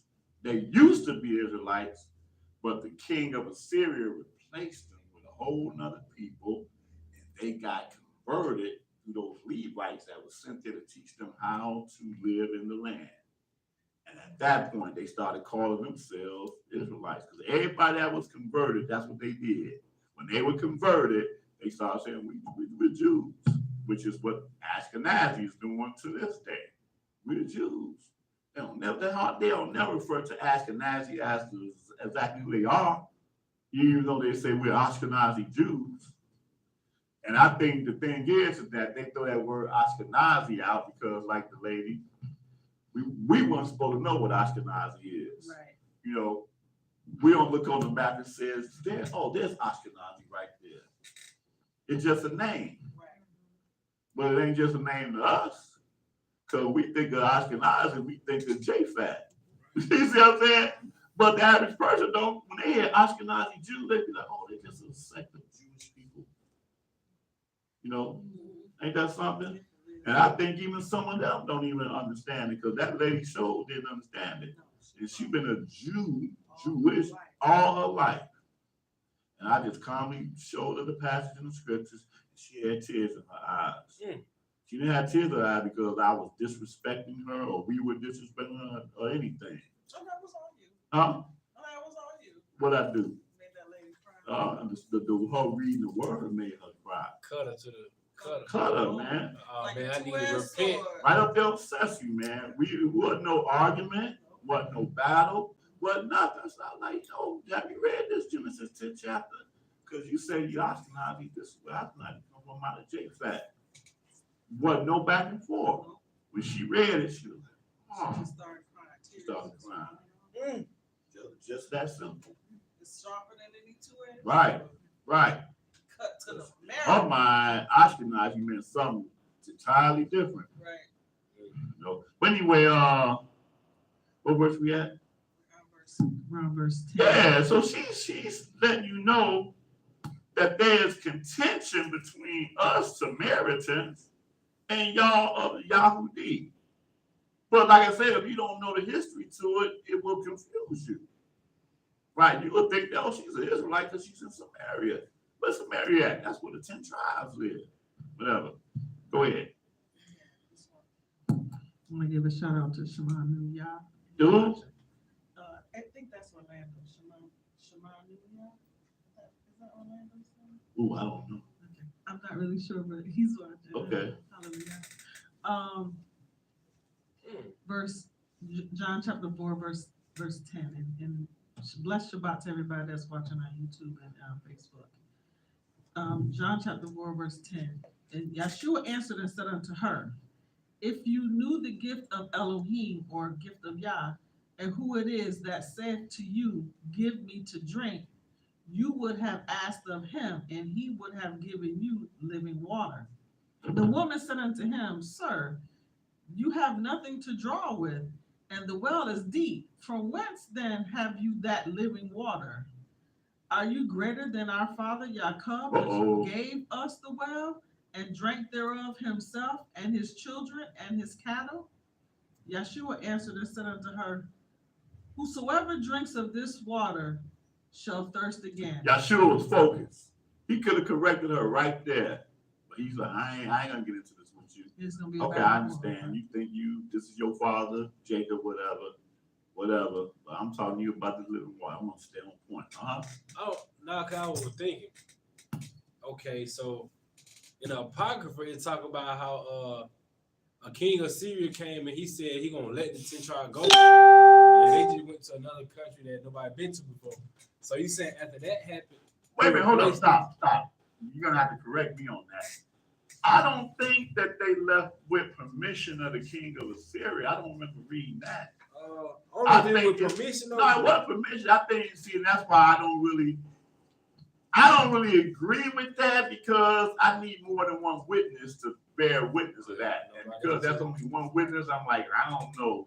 Somebody might have threw that in there. But that's what it said. It said, and because of these Israelites didn't want to be in the place where the Father drove them to, they said, well, let's build a boat and let's go to this place called, what's the name of it? Yashrael. And like I say, I need two witnesses to bear witness for me to believe that. Because the Father drove you into one place, then you in captivity, then you're going to say, let's build a boat and we're going to go to a place way far from here called Yashrael. And the Mormons have a doctrine similar to that.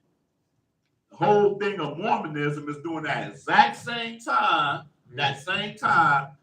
Lehi built a boat with his sons Nephi and Laman. I know y'all like, man, how you know that? and they build the boat and they come to America. And Lehi,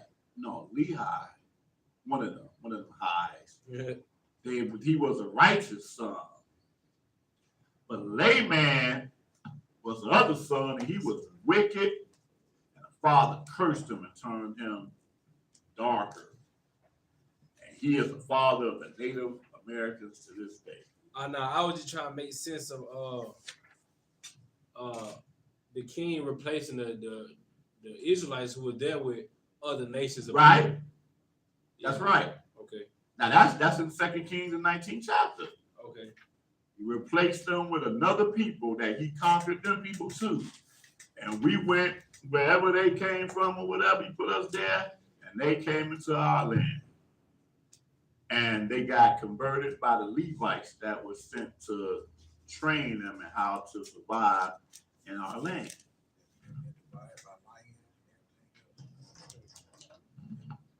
Well, what you reading there?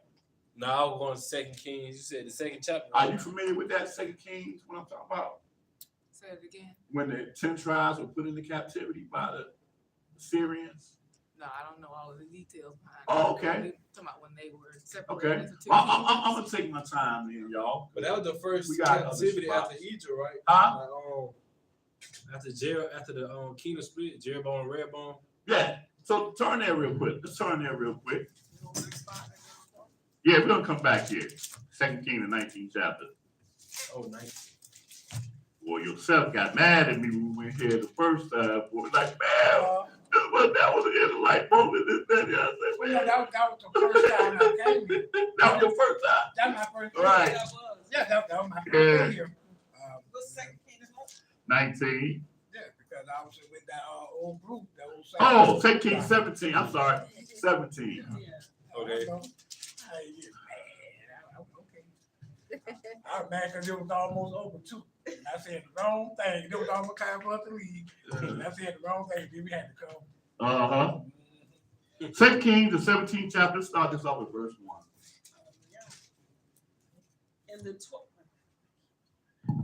In the 12th year of Ahaz, king of Yehuda, began Hoshea, the son of Elah, to reign in Samaria over Israel 9 years. And he did that which was evil in the sight of Yahuwah, but not as the kings of Yashrael that were before him.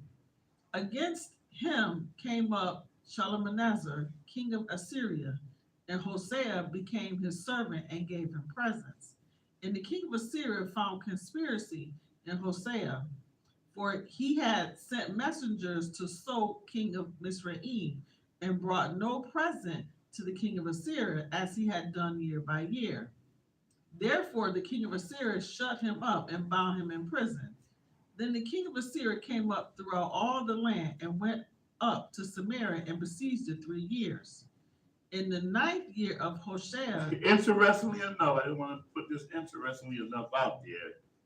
He besieged Samaria for 3 years.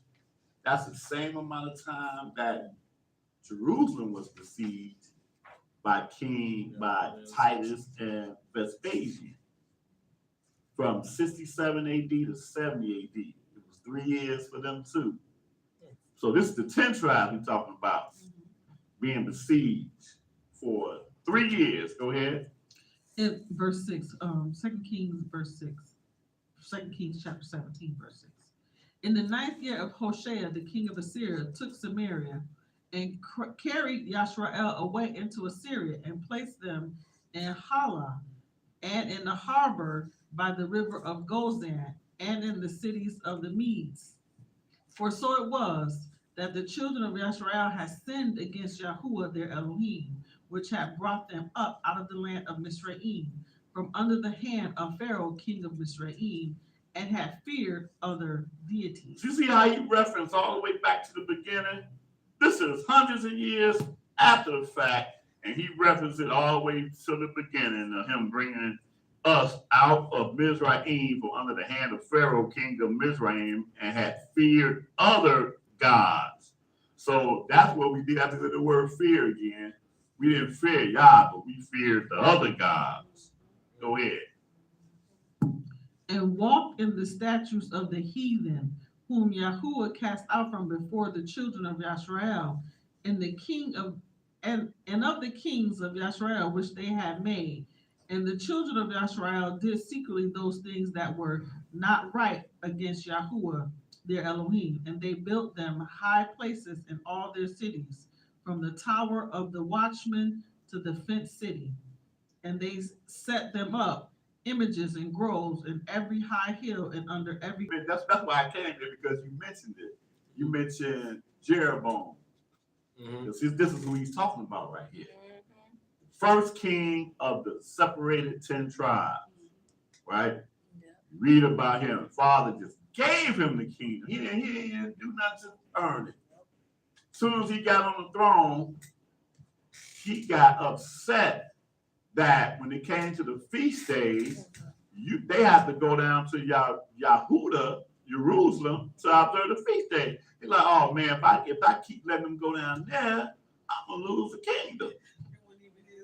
Wasn't even his to lose. The Father gave him the kingdom. All they had to do was be obedient, and now he didn't want to send them down to keep the feast. He was supposed to go down to keep the feast of doggone self. So he built 3 particular places up there where he was at. Idols, Beersheba, and Dan, and whatever the third place is. And that's where they started the worship of these gods. From the first king. And there was not one king of Israel that was righteous. No, they went in captivity first, you think? Huh? No, they went in captivity Yeah, first. that's what he's saying. They didn't have not one righteous king of Israel, not a one. Yahudah had a good one come in every so often. Oh, this king, and every last one of them that was good. If you notice, they were kings from early for some reason. But the one that became king a little bit later, they were wicked for some reason. But anyway, Go ahead. Verse 10, 2 Kings 17:10. And they set them up images and groves in every high hill and under every green tree. And there they burnt incense in all the high places, as did the heathen whom Yahuwah carried away before them, and worked wicked things to provoke Yahuwah to anger. For they served idols. Therefore Yahuwah. Well, I'm trying not to make it move. Let's try this. Make it back. go ahead. Whereof Yahuwah has said unto them, Ye shall not do this thing. Yet Yahuwah testified against Yashrael and against Yahudah by all the prophets and by all the seers, saying, Turn ye from your evil ways, and keep my commandments and my statutes according to all the law which I command your fathers, and which I sent to you by my servants the prophet. Notwithstanding, they would not hear, but hardened their necks, like to the neck of their fathers that did not believe in Yahuwah their Elohim. It's good now, I just moved it. And they rejected his statutes and his covenants that he made with their fathers, and his testimonies, which he testified against them. And they followed vanity and became vain, and went after the heathen that were round about them, concerning whom Yahuwah had charged them that they should not do like them. And they left all the commandments. Some of the commandments. And they left all the commandments of Yahuwah their Elohim, and made them molten images, even 2 calves, and made a grove, and worshipped all the hosts of heaven, and served Baal, or served the Lord. Right, serve the Lord. Hallelujah. Absolutely. Go ahead. And they caused their sons and their daughters to pass through the fire, and used divination and enchantments, and sold themselves to do evil in the sight of Yahuwah, to provoke him to anger. Therefore Yahuwah was very angry with Yashrael, and removed them out of his sight. There was none left but the tribe of Yahudah only. Also Yahudah kept not the commandments of Yahuwah their Elohim, but walked in the statutes of Yashrael, which they made.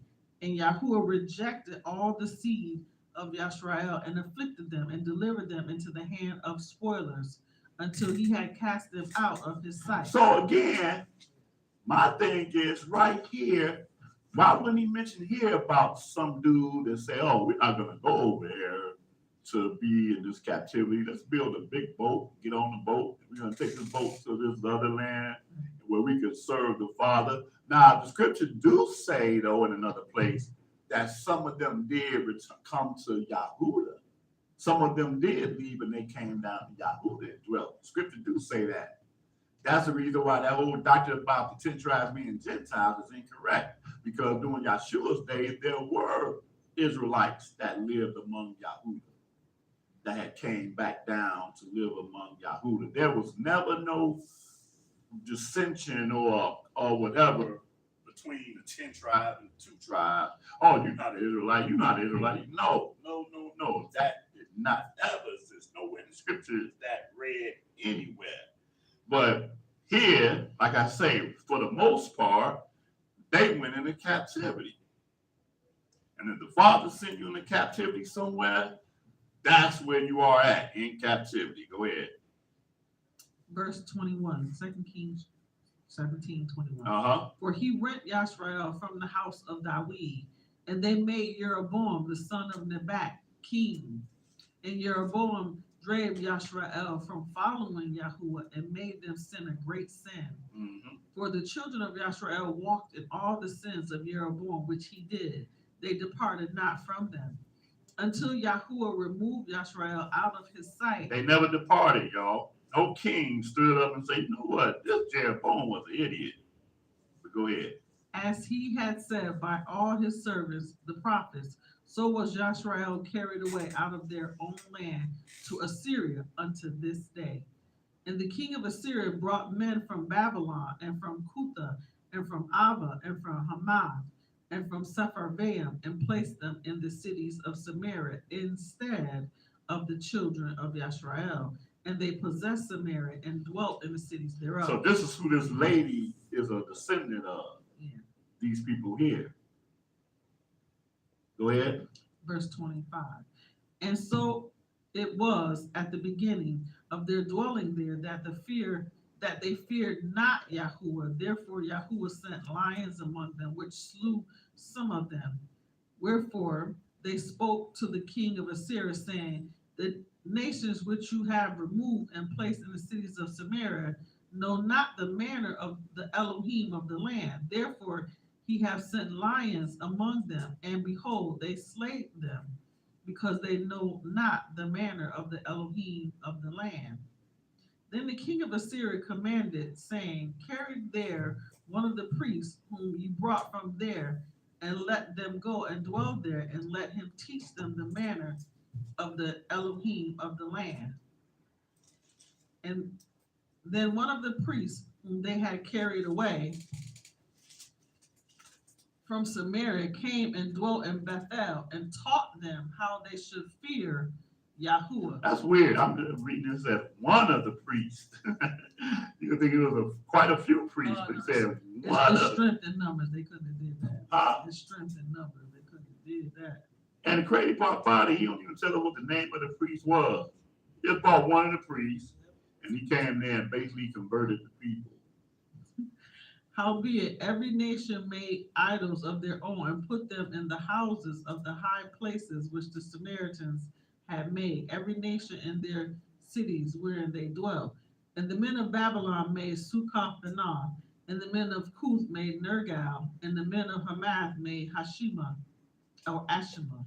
And the Abites made Nibhaz and Tartak, and the Sepharvites burnt their children in fire to Adremelech and Anamelech, the gods of Sepharvaim. So I'd be remiss not to make the point that I make 100 different times. The translators could not have preserved Yahuwah and Yashua in this English Bible, because why? Because we speak English, we don't speak Hebrew. Huh? Oh, say it again. Right, but yet you see in the English Bible that we're reading the actual names of these gods that are not English at all. So why isn't there Yahuwah and Yashua? Why were they names replaced? It can't be because of that bad doctrine. And some Israelites have that doctrine. I think even IUIC probably had that doctrine. Because they like, oh, well, we say, they ain't no, look, they got these gods here. The Bible does not fail to give you the original names and dialect and the way that the name of these gods, which are not English by no stretch of the imagination. Which are yet no gods. Which are yet no gods. So the woman that Yeshua was talking about the well, she was from these trans. Yes. Okay. Yes. But she had got through the conversion of this priest. That's why she say our father Jacob. But that ain't your fault. When they convert, that's why the Jews today, they were converted. So they say, they may like the people, but they're not the people. Yeah. Because he could have clearly said, Look, no, y'all worship that other person called Anamelech or Adremelech. Right, exactly. It's true that. But let's go back to that John, finish that. John, the 4th chapter. Did that clear a little bit up? No, did Huh? I say, yeah. The whole time I was thinking they was a part of Israel. Wow. Birthright. Right. Right. Okay. Well, hallelujah. Did they look similar? See, like I say, man, history, man. You got to. She said that they look similar. They probably had some type of melanin, but I'm pretty sure, there had to be something different. That is true. That is true, because even the Gentiles, it's like when you watch it, and I hate to refer to a movie, the movie 300. Y'all seen that movie called 300? Yeah. They were Persian. Like that dude that he kicked in the thing, he came from one of the Persian kings. that came to the Spartans. And then Xerxes, the dude kicked him. The dude was black, and I don't know what. He was Persian. So some Gentiles are dark too. Right. I think about the old movie.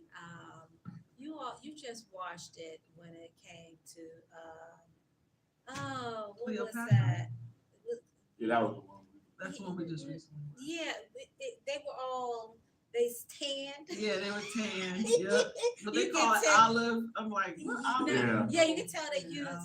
use spray paint Yeah. to Right. make themselves look darker. Right. Yeah. And a lot of those older Uh-huh. movies. Mhm. So it's just Yeah. kind of it's a telltale. Like, why would you have to do that? And Right. all Yeah. those, But true that though, that's a good question. Yeah, all of Japhet wasn't European. Yeah. They wasn't all like Swedish and Norway or whatever. Well, Ten Commandments. That was the one. Oh, yeah, Ten Commandments, You yeah. just Oh, yeah. watched that one. Yeah, yeah. Yeah. And I But- was like, I'm starting to see, like, I don't know, that woke me up though. The dream with Peter, when he seen all the animals, he was like, man, I ain't never ate no unclean animal. What you Right, talking about? right, But he was telling him to go teach the Gentiles, too, Right. like, right. Matter of fact, we're gonna actually read that in this. We're gonna read that. We're gonna read that. Something very important in that lesson too that pertains to what we're talking about. But yeah, so let's go back to let's finish that John the 4th chapter. All right, John 4 was probably at verse 15. It's 3:28. Are y'all cool if we can go to like 5 o'clock? man, I be chilling on Sunday. I love it. I ain't going nowhere if y'all ain't. Okay. Because I got to make up a little bit of this time, but go ahead. All right, I'm gonna start at verse 12. John chapter 4, verse 12. Mhm. Are you greater than our father Jacob, which gave us the well and drank thereof himself and his children and his cattle? Yeshua answered and said unto her, whosoever drinks of this water shall thirst again. But whosoever drinks of the water that I shall give him shall never thirst. But the water that I shall give him shall be in him a well of water springing up into everlasting life. The woman said unto him, Sir, give me this water that I thirst not, neither come here to draw. Yeshua said unto her, Go call your husband and come here. Right, because that's order, okay? I'm having this conversation with you, but now we done say a little bit too much. Go call your husband so he can take part in this too, but go ahead. The woman answered and said, I have no husband. Yeshua said unto her, You have well said, I have no husband. For you have had 5 husbands, and he whom you now have is not your husband. In that said you truly. Oh, hold up. Now that kills another doctrine. Just because you be with somebody, don't Right. make him your husband or your Because wife. that's what we stupid Israelites teach. You had sex with her, that's your wife. I ain't gonna go too deep in this, but back in the day, I bought into that doctrine. I think we all. And I got 4 children because I believe that even though I wasn't calling this woman my wife by no stretch of the imagination, because that just wasn't our dynamic, but it happened. I was duped by false doctrine, but he telling you right here, you done had 5 husbands, but that man that you having sex with now, that ain't your husband. So that kills that doctrine. You ain't got no covenant with that woman. She didn't have no covenant with that man. That's why he pointed it out. That's not your husband. Okay. For thou hast had 5 husbands, and he whom thou now hast, you have him. Absolutely. Yeah, he ain't your husband. And that said, what you think they think of that? The people that had that doctrine. Oh, you have sex with them. I thought they were saying here, I'm having to put a person she slept with. You know what I mean? Because it was saying that you had. But he's making a distinction. The man you got now. She slept with, that's what she slept with all of them. Right. She must So have made there's- some kind of covenant with, Right. with 5 of them. Right. That's what I'm saying, but as far as like scripture speaking, you look at certain scriptures and it said when he took as that woman, she came out as his wife. No, there's a covenant. Well, it was a Yeah, covenant. yes. It was a covenant previous. You talking even if you're talking about Rebecca and Isaac. Was Rebecca and Yeah, Isaac? what, If you- that was. If you're talking about Rebecca and Isaac, Well, hold on, what's it mean? Okay. I got a couple of them. I got Genesis. I did a lot of research on that a while. I got Genesis. Let me just just to verify what I had. I got Genesis 24:67. Okay. Yeah, that's what the best thing, okay. This is like one example of Alright, so we go to the spot again? Yes. right there. Genesis chapter 24, Hold on, let me get. verse 67. Genesis. Chapter 24, verse 67. Genesis 24. Yeah. Hold on, Now, I get my flip game right. this is basically to the point, but actually before this, I probably need to. What verse? Oh, okay, well, okay, right. So this is what you were saying. This is what you were saying. You were saying, yeah. So go ahead. Well, I was Right, but go actually, ahead. But I was just saying here, and Right. Brought to his mother's, and went to Sarah's tent. Yeah, but see, here's the thing. They did not bring Rebecca to him for a woman to have sex with. Right. The understanding was that he's married. They brought his wife to him. That is the whole dynamic. Okay. If I go to a club, I'm hanging out with a club, and I meet some sister at the club, and me and her talking, and then we say, well, let's come over to my house. Well, I go over to your house, and I have sex with her. Right. We didn't discuss nothing about no covenant. We're having fun because we're attracted to each other, and we have sex. Some people call that fornication. That we there's no covenant made to that. Now I'm going to give you another example. I'm not going to read it. If anybody got questions about it, it's fine. But when you look at Shechem, the name Shechem sound familiar? Shechem, he was a Canaan. He slept with. Right. And some people make the mistake of saying he raped her. He did not rape her. The term he used is he defiled her because she was a virgin. But they hanging, she went to go out with the daughters to see the people of the land. She hanging out. And she see him. They see each other. They got together. And he defiles her by having sex with her. Now, when he had sex with her, is he married to her? Wait, but he says it in it. He said he craved her. Then he said, I go get her so she can be my wife. Okay, I was getting there. I was getting there. But absolutely. It had to be something before. Yeah, this But that's the point. After he had sex with her, and he back at his home, and I guess actually I think she went to his house. And he told his father, right, go talk to her father that she may be my wife. They already had sex already, but that wasn't his wife.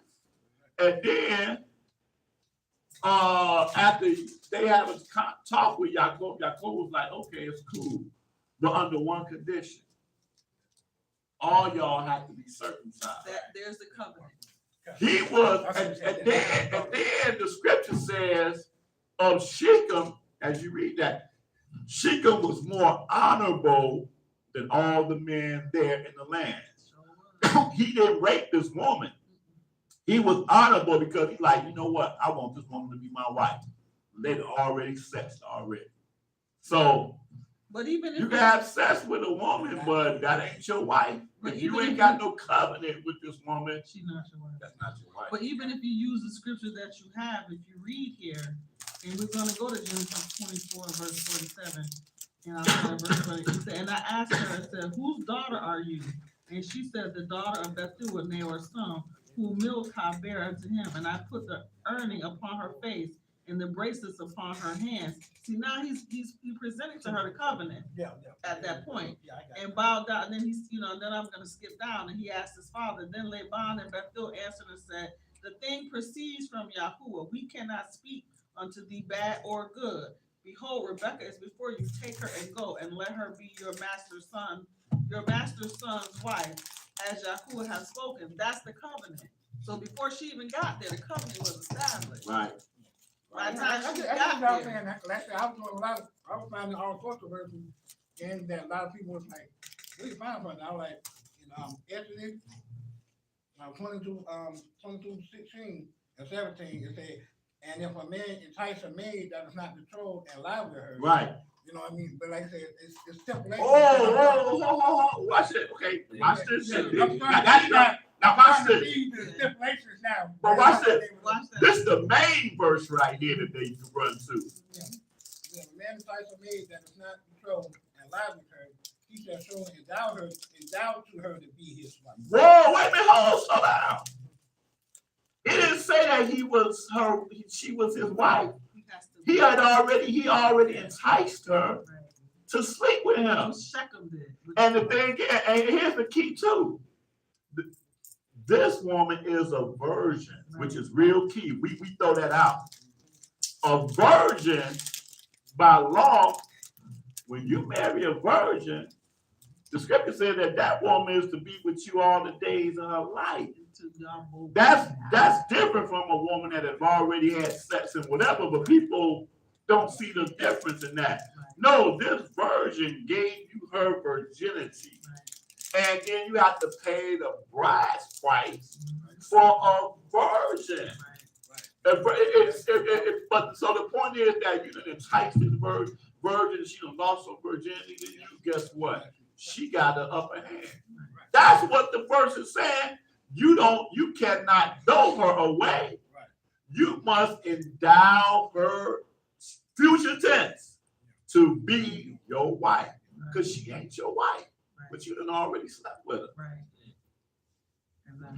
Did I make something up, or is that what you just read? It was one thing I was overlooking. And I'm telling you, that's the person they go to prove that if you sleep with somebody, that's your wife. But now that business. I mean, he got 1,000 wives.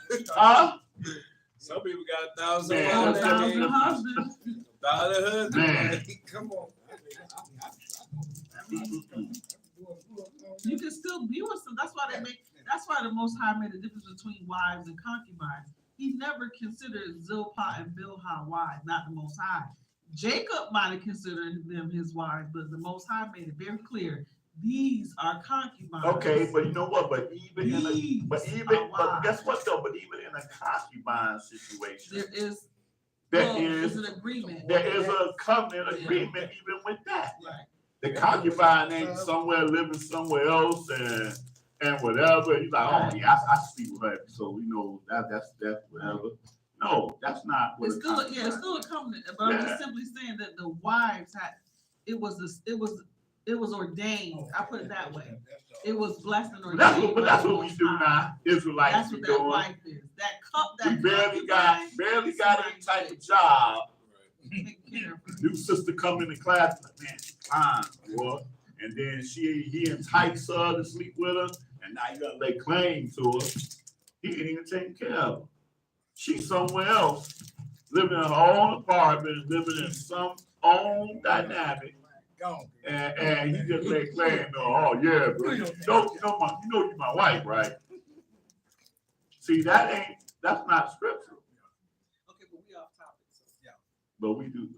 But did you get some understanding from that? Yeah. I mean, I got that low side. But you know what I mean? Because I was like, I was looking at different things, but something I misunderstood.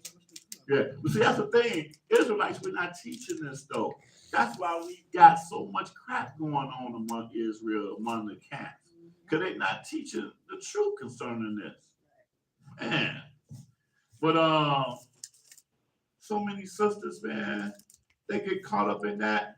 And then you see them on Facebook, like, oh man, I don't want to have nothing to do with no Israelites, man. I was in it, you know. I got a kid from one of the brothers, general, whatever, captain, so whatever. I'm like, okay, first of all, show me general or captain in these scriptures, okay? That's the first thing I want to see. I ain't never seen it. But anyway, that's another lesson. Yeah, the father jumped in with that. All right, we left off at verse. We're still in John 4. Yeah. Okay. And we're at verse 19. Mm-hmm. Is that what you want us to pick it up? That'd be crazy too. There's guys, they be married, and then they go and find some woman, and they sleeping with this woman, and the wife don't know it, but you're like, what? No, that's she my wife too. You know, that's not proper order. Right. That ain't even common sense. Ain't even common sense. But we do that, try to justify. Right, all that stupid stuff. Spirit. All right, but we back in John 4th chapter. Verse 19. Okay. The woman said unto him, Sir, I perceive that you are a prophet. Our fathers worshipped in this mountain, and ye say that in Jerusalem is the place where men ought to There she worship. go again. Our father, she's right about that though. Our fathers worshipped in this mountain. But they showed it. And you say that Jerusalem is the place where men ought to worship. Now see, that right there, what does she do? She tried to put words in his mouth, and he ain't never said no such thing. She's like, oh, this dude, he's a Yahudi, so I already know everything he believes and whatever. Same thing they do with us. Oh, you're an Israelite? Okay, I got it. I know what you're talking about. You don't know what I'm talking about. I only said I was Israelite. You don't have no idea what I believe in, why, whatever. But that's what she just did to him. Yeah, definitely, especially when people like what you mentioned. Right. I have misrepresented Yah. Yep. So when they are preconceived what you're trying to, Yep. man, that's scary right there. Yep. Go ahead. Verse 7. Yeshua said unto her, Woman.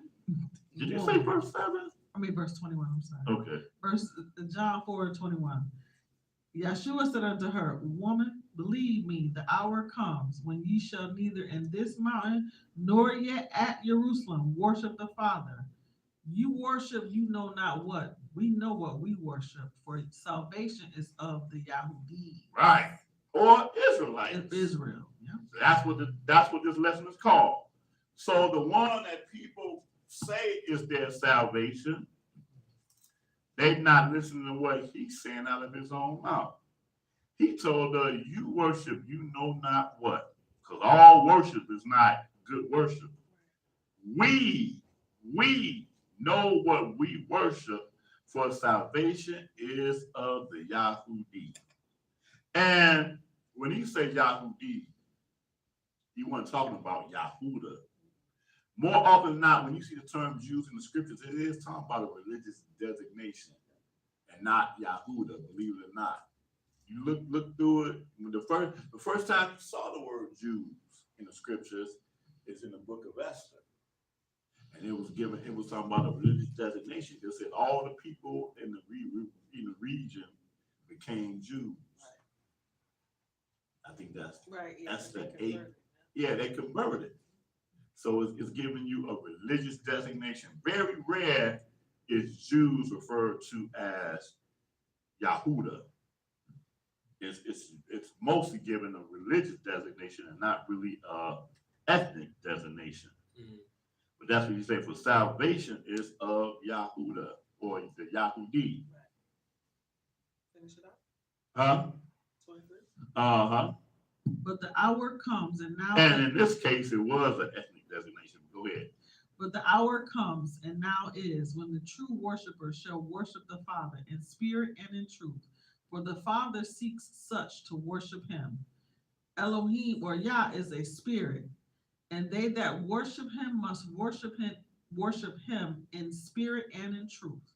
The woman said unto him, I know that Messiah comes, which is called Yeshua.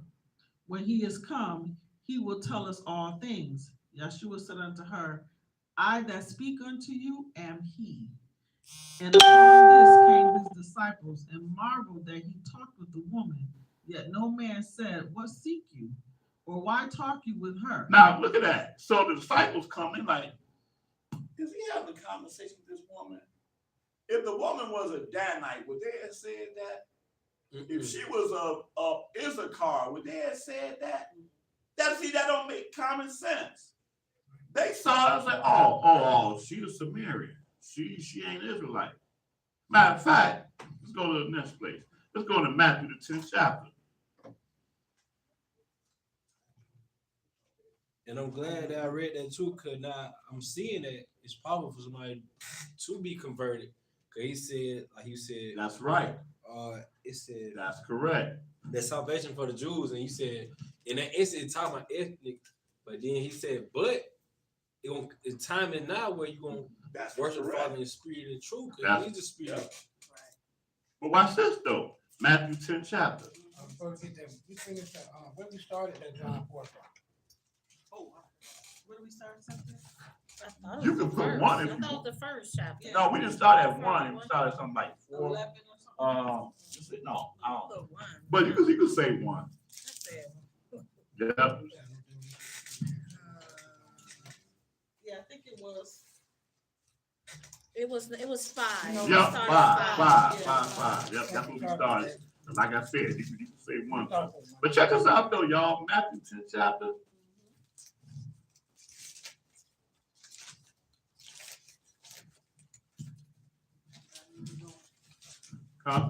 Start at verse 1. Matthew 10:1. And when he had called unto him his 12 disciples, he gave them power against unclean spirits to cast them out and to heal all manner of sickness and all manner of diseases. Now, the names of the 12 apostles are these.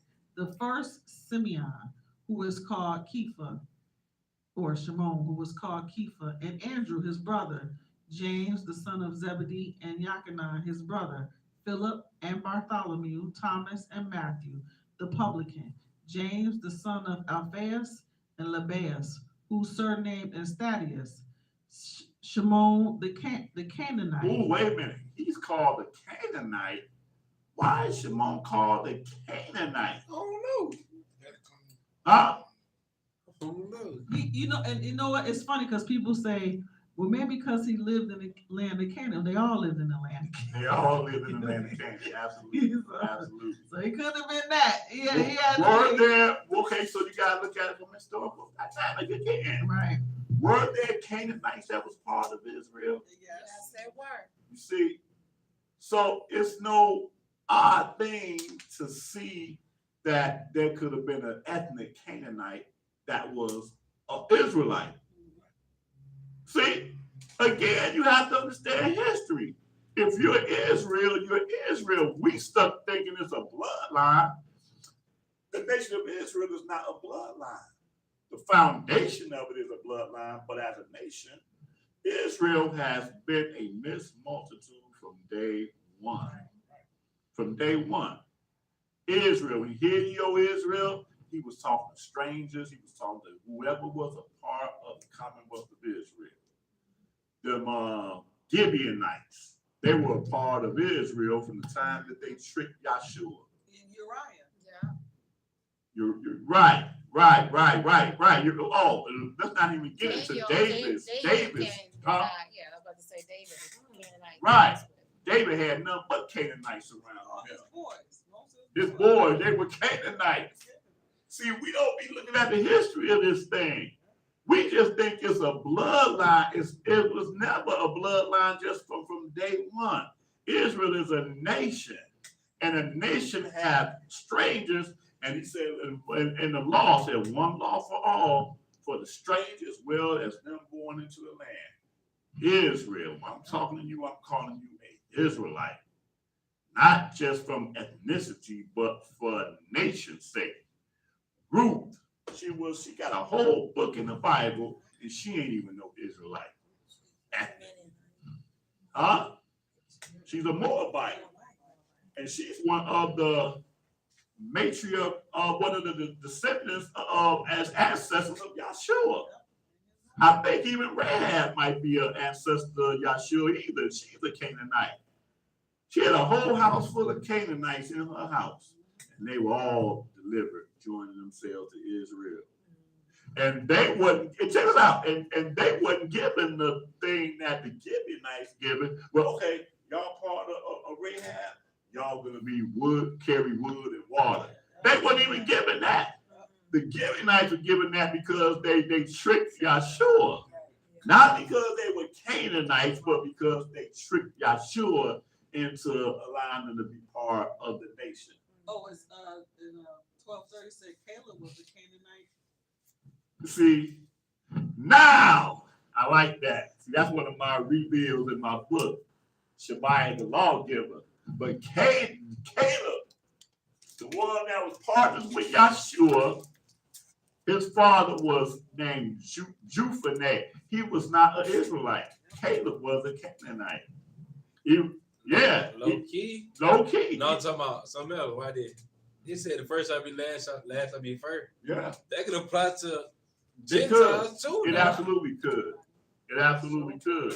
It Now I'm starting to absolutely. see with the parables, he was like you know, the group of workers. I don't know if I'm paraphrasing right, but it was a group of workers. That's correct. Oh yeah, And that's the correct. last worker came. I love man, that. I ain't getting paid the same. I love that. Absolutely. Absolutely. Absolutely. From a carnal level, that don't make sense. Right. But from a spiritual level, it makes all the sense. You like, man, my forefathers did this, man. That's right. You should get more over them people. That's right. That's right. That's not so. That's right. And That's they right. point of view, they're like, we got more on our back because the sins of our forefathers. But the Gentiles, they never knew our God. Right. So they coming into it like a baby for Right. real. Right. Right. Mm. Right. And again, just to clarify, the work, because he's giving you an analogy of work, the work is bringing people meet for repentance. So when I go out here, or you go out here, whatever, and you talk to somebody that don't know truth, you try to convert them, you want them to have what you're going to get. Right. The same salvation that you are striving for is what you want for them to have. Same thing. So it's the same. So that's what the analogy is about. It's the same thing. I done been in this thing for how long? You done came in this thing 6 months. That would be wicked of me, right? To be upset if this person is gonna get the same thing I got. I should want this person to get the same thing I got. Right. Exactly. Okay. Where we at? Yeah, we at Matthew 10. Let's start. Verse 1. No, Matthew 10, we're on verse 4. Oh, we on verse 4? All right, I'm sorry. Right, go ahead. And Shimon, But anyway, yeah, Simon the Canaanite. There's always been Canaanites. Hey, it's right there in the scripture. It's right there where we can read it. Go ahead. Shimon the Canaanite, and Yahuda Iscariot, who also betrayed him. These 12 Yeshua sent forth and commanded them, saying, go not into the way of the Gentiles. Don't go into the Gentiles now, because it ain't their time yet. That's what it means. It don't mean the Gentiles can't get salvation. It just means it's not their time yet. I come for y'all. I didn't come for them yet. This is protocol. You got to set up the teachers. This is I got to set up the priesthood. I got to do what your forefathers failed to do. I got to do it all over right here, from right now, from y'all. 12. Okay? So, no, don't go into the way of the Gentiles. Go ahead. And into any city of the Samaritans enter you not. Don't go into the bunch of Samaritans. Ain't they time? Don't go into no, ain't they time either. They living in our people's land, but they ain't our people's. Don't go to them.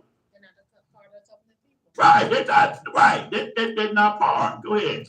But go rather to the lost sheep of the house of Yashrael. Whoa, the lost sheep of the house of Yashrael. Come on, let's understand this.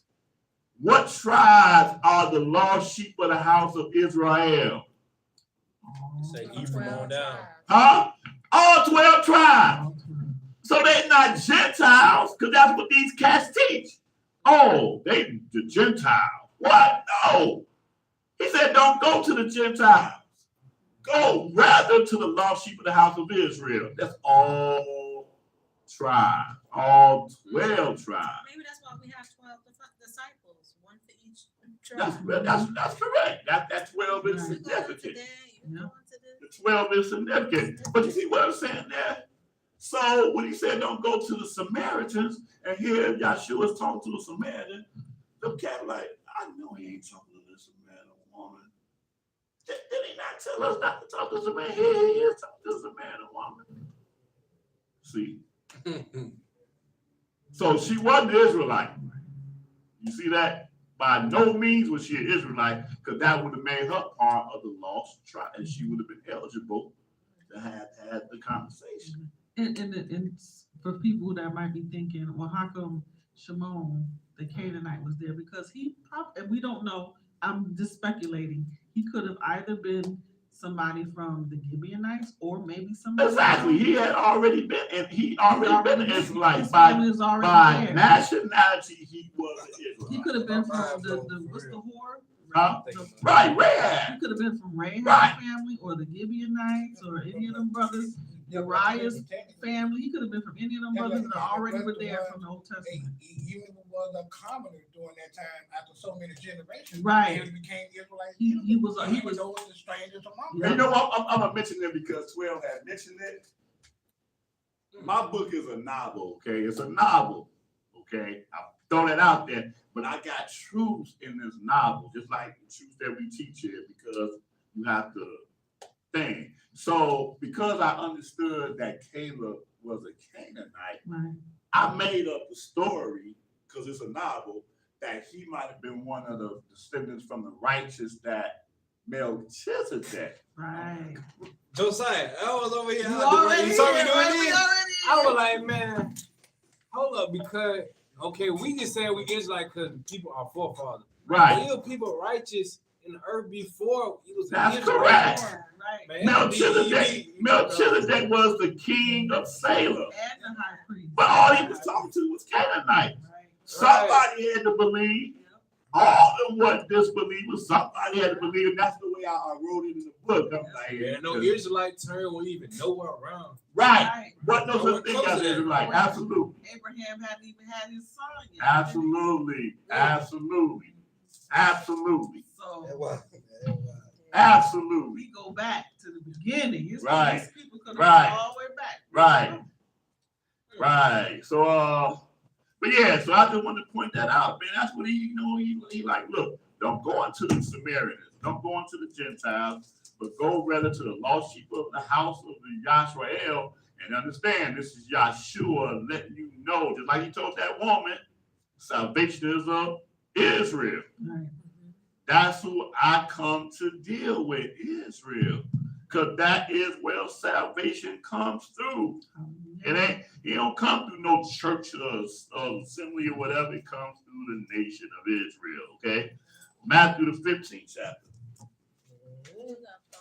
It's really a righteous and an unrighteous thing. It ain't no bloodline about who It is. Like you said earlier before we started class, it's about that loyalty. You got that Definitely. fear, it brings about that loyalty. Is that what y'all talked about? Where are we going again? Matthew 15. Yeah, cause love But you still have to understand that the other nations have to come through Israel. Right. That is what this is about. They still have to come. Jonah brought conversion too, he brought conversion to heathens too. Man, that Jonah is crazy, boy. You read that whole Jonah, man. He sure did, though. He got on that boat, and on that boat was all heathens on that boat. Yeah. He sleep. And the boat going through stuff, and He fulfilled his the people job. calling out their gods. And they see him over there sleep, like, who this dude? And he could open up his mouth. I am a Hebrew. Yeah, so prideful. I'm an Israelite. Yeah. Right. No, right. You say I'm a Hebrew and not fear. Fear who? Yeah. No. The living Oh, Elohim. Oh.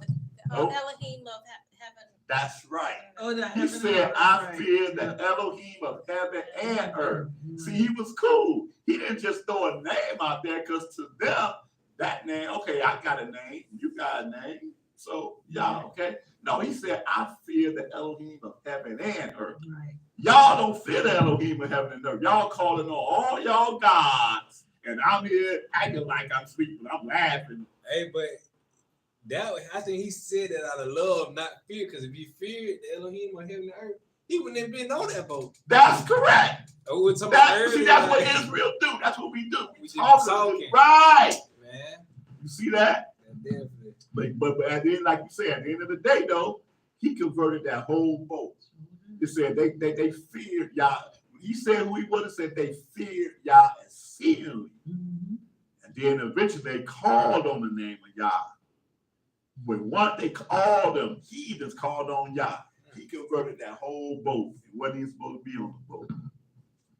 I Right. love that story. Okay, moving right along, y'all. What did I say? Did I say it? Matthew Matthew 15 chapter. 15 chapter. like I love this. Matthew 15 chapter. Check this one out. Now I'm seeing something else even in looking at this. Matthew 15 chapter and verse 21. Matthew 15, verse 21.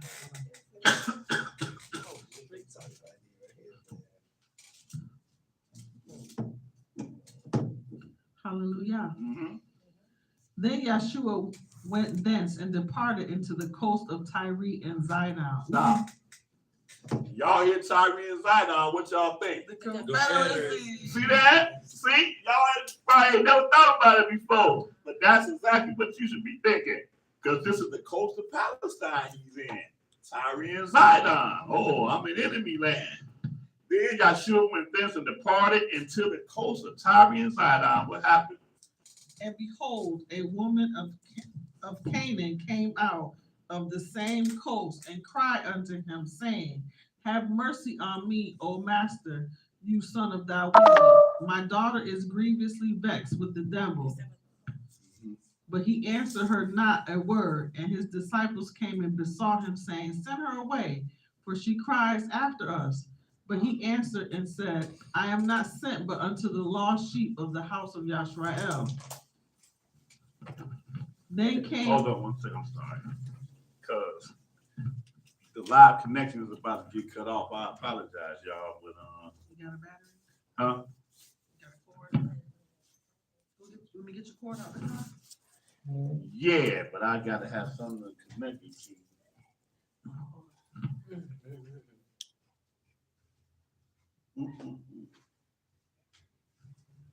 Here, there might be a little bit of power in this.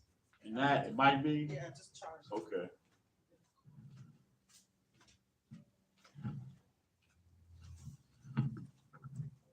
You don't have you have a galaxy, Huh? right? You have a Right, Galaxy. Okay. Bear with me, y'all. A few people that's in the room watching. The door is locked. And you can go out there with your key. I'm reading. I never have Here, right here, real quick. All right.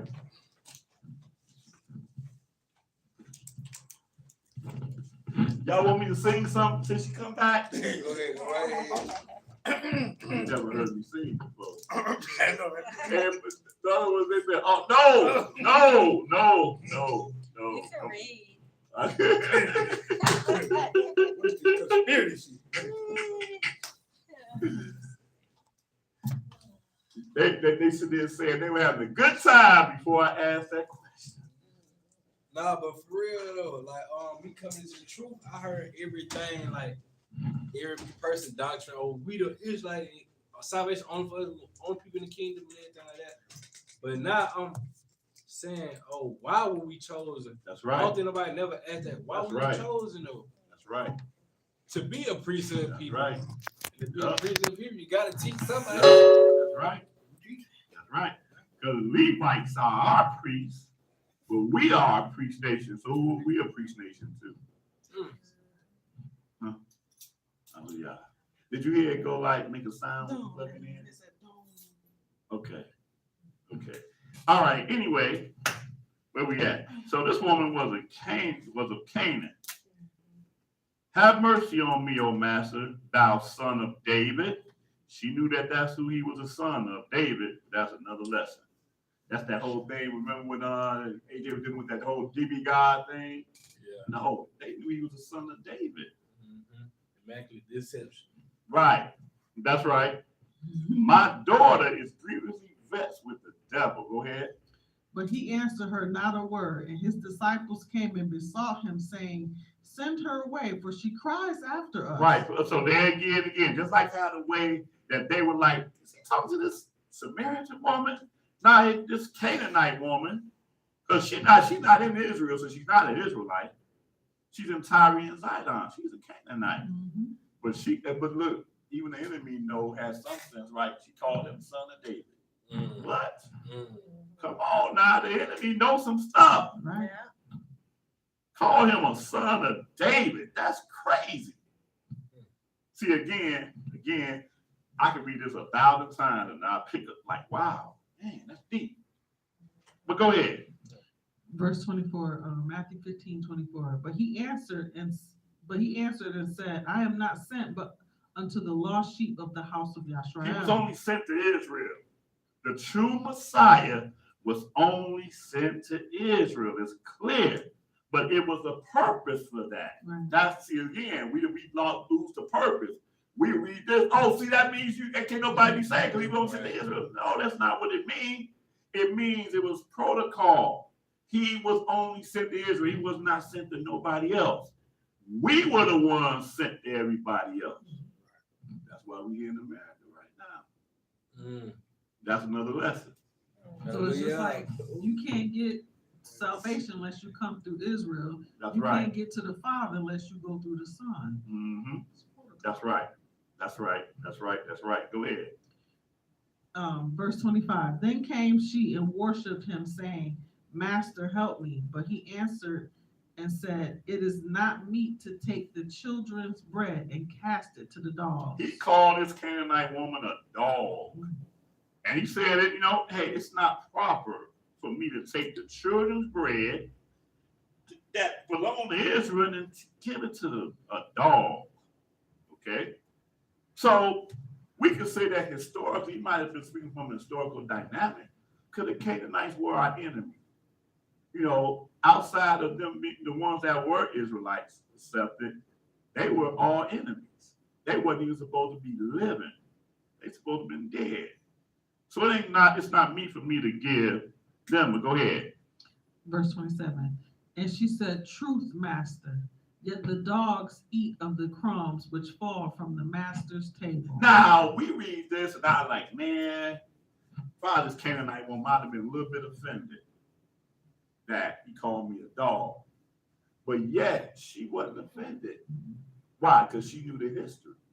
Same thing like you said, that woman was crying when you read the scriptures. She was like, you can't do that but Right. humble down. Right. You try to get yours. Right. But even when you are righteous Israelite deal with these Gentiles out here, they do the same thing. Andrea, she do the same thing. We're talking about Gentiles all day long, but she know that we speaking according to scripture, and it's true.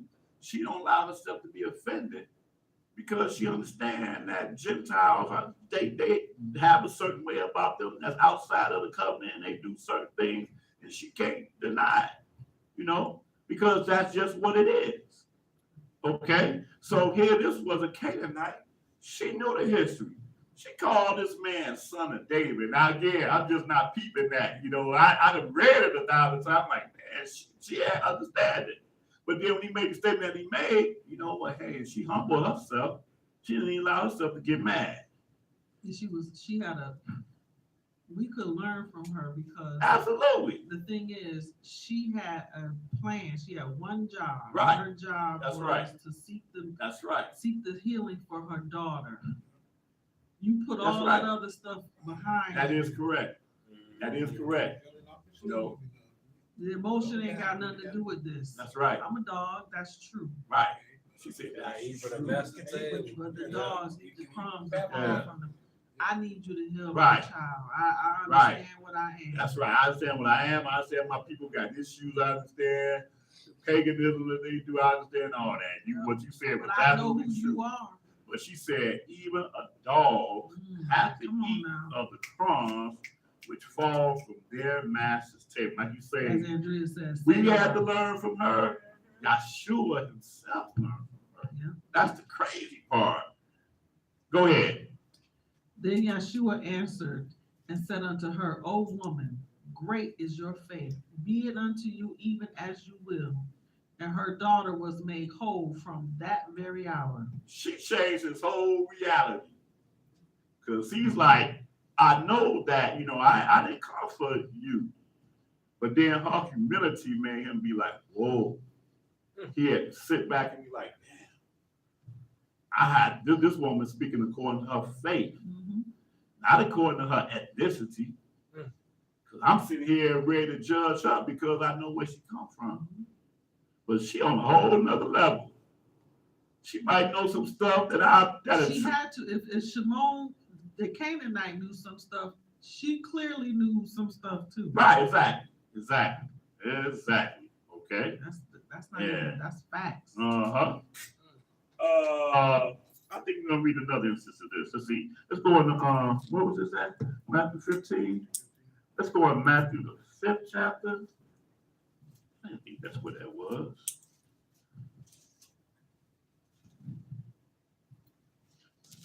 Somebody, I don't even think I had this in here. I got to read it.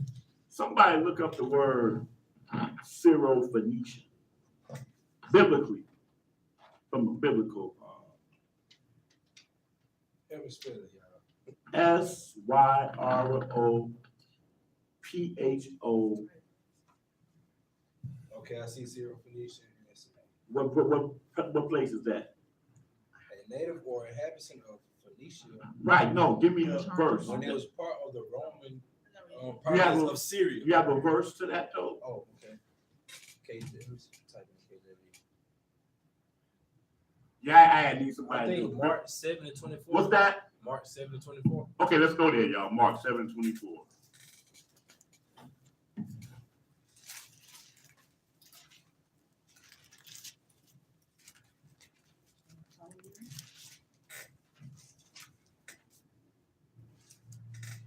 Yep, that's it. Okay, so apparently this is the same story, but it kind of reads a little bit different. But let's read that. Mark 7:24. For some reason, I thought they were different, but it's the same thing. Go ahead. And from thence he arose and went into the borders of Tyre and Zidon, and entered into an house, and would have no man know it, but he could not be hid. For a certain woman whose young daughter had an unclean spirit heard of him, and came and fell at his feet. And the woman was a Greek, a Phoenician by nation. See, I had thought this was a different story, but it's the same story. But it called her a Canaanite in the other place, and here it calls her a Greek, A Syrophoenician. a Syrophoenician. By nation. By nation. That makes the difference. Right, so by ethnicity. Right. she's a Canaanite. Right, that's correct. That's correct. Okay, we ain't got to read all of this. For some reason, I thought it was a different dynamic, but it's the same thing. Okay. Let's go into Matthew 5.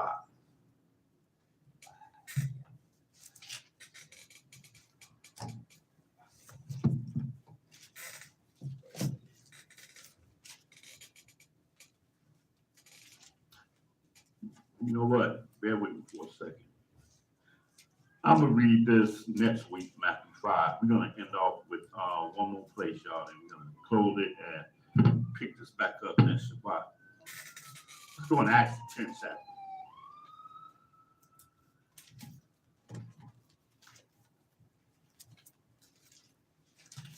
Starting off next Shabbat with that Matthew 5. And for all those that's watching on YouTube or Facebook, please like, share, subscribe, follow, and Hallelujah. you know, Indeed. show us some love. Right. Indeed. Hallelujah. Hallelujah. Acts the 10th chapter. Let's look at this. Start with verse 1. 10:1. There was a certain man in Caesarea called Cornelius, a centurion of the band called the Italian band, a devout man, and one that feared Yah with all his house, which gave much alms to the people and prayed to Yah always. He saw in a vision. Now, let me stop here. We're going to show that this dude was absolutely a Gentile, even though some people beg to differ. And they only beg to differ because they don't want him to be a Gentile. They want him to be an Israelite. If this dude was an Israelite, there would be no point in this whole story to even be in the scriptures. He was an Israelite converted by Peter. What's the point? There's a reason why this is here. So this was a Gentile. He was a centurion of the band called the Italian band. They were Italians. Mhm. And this Italian has a witness of being a devout man, one that feared Elohim with all his house, which gave much alms to the people, and he prayed to Elohim always. Look at that witness there. Look at that witness there. A devout man. if this dude got a witness like this, then by all practical purposes, he's straight. Right or wrong? That's a witness right there. Ain't nobody witnessing me with this witness. I'm an Israelite. This dude was a Gentile. He got a witness in what we're reading here, but yet he was missing something. He was missing something. But see, from our aspect, what could he be missing? Right? So why am I saying this? Because what happens is that he's about to be sent to an Israelite. So a stranger that can have the same witness today, they missing something. They can have all of this here, but you still miss it. Because if you have not went to Israel to join yourself to the people of the covenant, you still miss it. Yeah. That's why this is written here. Because he got a witness. He's doing everything correctly. Just like some dude, Gentile, be like, oh yeah, I serve y'all, do whatever. Wait a minute. Have you joined yourself to Israel though? You done read the scriptures because you got scriptures, you done seen right or wrong. But you got to come to Israel, because to Israel, gonna read this later, giving the adoption, glory, and all that. So this dude is all good, but yet he's not all good. Go ahead. Verse 3, Acts chapter 10, verse 3. He saw in the vision, evidently about the 9th hour of the day, an angel of YAH, or Elohim, coming into him and saying unto him, Cornelius. And when he looked on him, he was afraid and said, What is it, master? And he said unto him, Your prayers and your alms are come up for a memorial before Elohim. And now send men to Joppa and call for one Shimon, whose surname is Kepha. He lodged with one Shimon, a tanner, whose house is by the seaside. I love that. Waterfront property. Right. He Right. shall tell you what you ought to do. Wait a minute. So this Gentile got word from an angel of the Most High. If a Gentile today get that from the angel of the Most High, you wouldn't be able to tell the Gentile nothing. Hey, brother, you need to come over here, and join yourself to Israel, join yourself to the congregation, and, be immersed in all that. Oh, man, look, bro, when last time an angel talked to you? You see? Because he don't know no better. Regardless of an angel talking to you, you have to join yourself to Israel. That's the correct answer. So the angel could have said, look, be baptized in the name of Yashrael, whatever. He could have just said, no, I can't. I'm an angel, and I'm telling you what you have to do, because I'm not the one that it's not enough. I can guide you to where you have to go. And that's what the angel did. But like I said, after the day, an angel talked to them, they'd be like, oh, man, shoot. I hate to use Paul as an example, but there it is. Oh, I'm an apostle. Hallelujah, I'm an apostle. He could have did the same exact thing. I was visited by an angel. I'm an apostle too. I'm the first Gentile apostle. But apostle nevertheless. No. Go to Kepha. This dude named Kepha, he Shimon, and he lived with another Shimon, and he gonna tell you what you ought to do. That's the only thing I can tell you. I can't convert you. I can't do nothing but tell you where you need to go. Man. Go ahead. Verse 7. And when the angel which spoke unto Cornelius was departed, he called 2 of his household servants and a devout soldier of them that waited. And when he had declared all these Wait things, on him continually. waited on him continually. Sorry, that was cut off. And when he had declared all these things unto them, he sent them to Joppa. On the morrow, as they went on their journey and drew nigh unto the city, Kepha went up upon the housetop to pray about the 6th hour. And he became very hungry and would have eaten. But while they made ready, he fell into a trance. So he up there with his stomach growling. That's the key right there. His stomach was growling, so the whole thing was based off of what he was feeling. Hungry. And he would have eaten. But while they made ready, he fell into a trance. Go ahead. And saw heaven open, and a certain vessel descending unto him, as it had been a great sheet, knit at the four corners, and let down to the earth, wherein were all manner of four-footed beasts of the earth, and wild beasts, and creeping things, and fowls of the air. And there came a voice to him, Rise, Peter, arise, Kepha, kill and eat. Now you got some Christians that'll stop you right there. Yeah, then we eat pork right there. That's right. Man, the commandment came, rise, kill and eat. So I know that we cannot eat this stuff because it says it clearly right here. Go ahead. But Kepha said, Not so, master, for I have never eaten anything that is common or unclean. Well, wait a minute, hold up now. His answer to the spirit was, I have never eaten anything common or unclean. So now, to that Christian, you have to ask them, now, wait a minute now. The Messiah had died and crucified and was sitting on the right hand of the Father all this time. And Peter tells the spirit that he still ain't eating uncommon or unclean yet.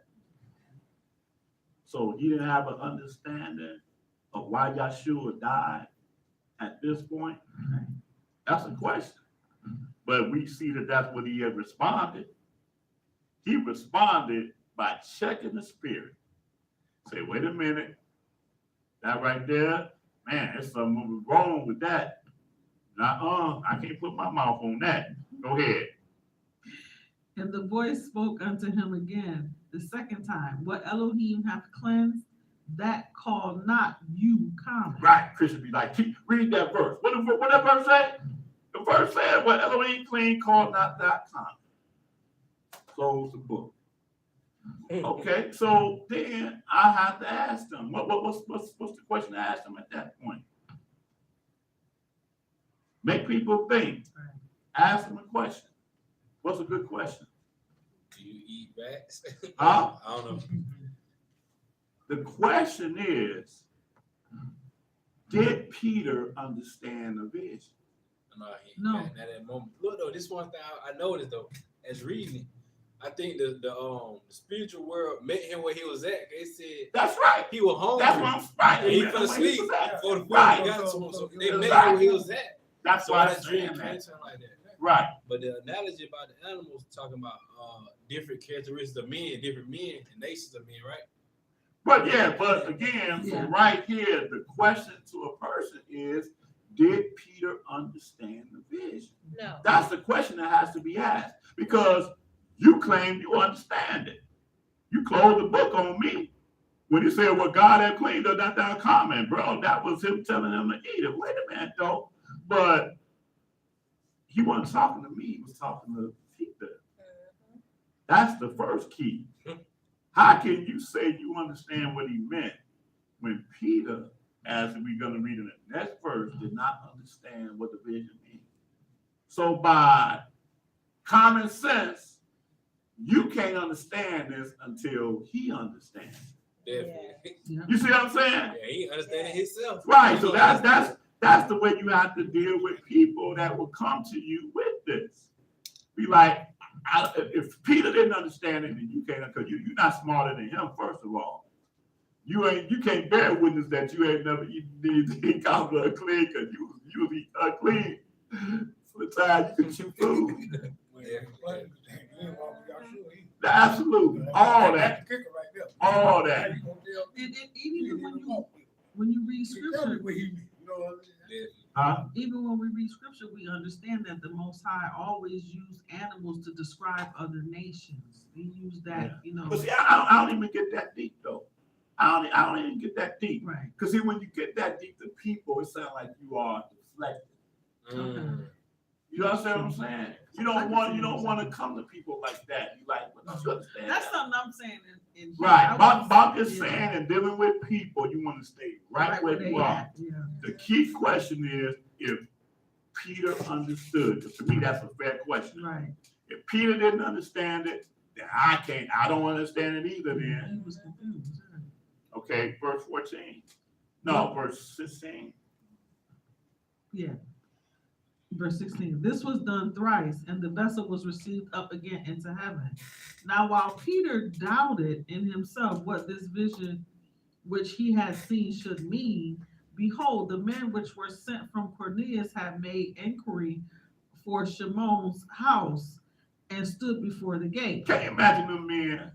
Them men was sent on a mission by their leader to go seek out a man that they ain't never even knew existed.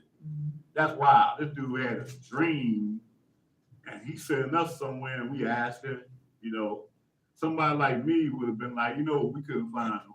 Sorry. You know, came back. You don't know how many houses by the seaside there could have been. Exactly. Exactly. But they were diligent. They like, hey, he had a dream. We gotta do this thing. Somebody here named Shimon. There's two people named Shimon. Right. Right. Shimon the Tanner. Right. Where his house The at? job when they first go, they probably went to whatever little busy little area by the seaside. When they asked. Yeah. And it had to probably be like somebody that didn't like Keeper. They say, oh yeah. Yeah, definitely. Right. Yeah, they see Because if they liked it, they would have like, no. I don't quite recall the Simone. And the Simone, I don't quite Simone, or they'll say, there's Simone's everywhere. That is Simone. Hey, Simone. Simone.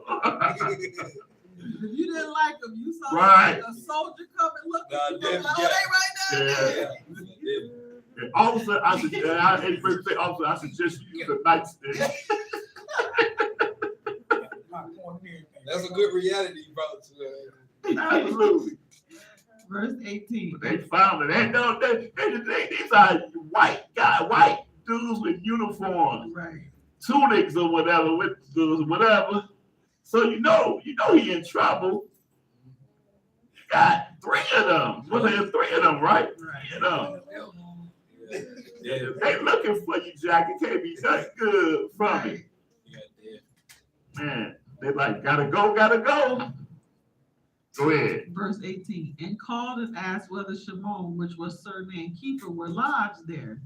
While Keeper thought on the vision, the Spirit said unto him, behold, 3 men seek you.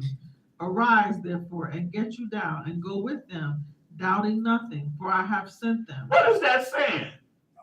Don't have no questions. That's right. So in other words, if the Spirit did not come to him because he's sitting up there, he probably was scared, shaking in his boots, like, what? Hold on, the Spirit to come down there. Look, calm down, man. These 3 men. No, I sent them, but in other words, Peter probably he was looking for the back door. Yeah. You know, but the Spirit had to come to him and say, look, behold, 3 men seek You you. better say so. Right. Arise, therefore, and go down there and go with them. Doubt nothing, for guess what, folks? I have sent them. Without that message, boy, history would have been a whole other different thing. But go ahead. Then Keeper went down to the men which were sent unto him from Cornelius and said, behold, I am he whom you seek.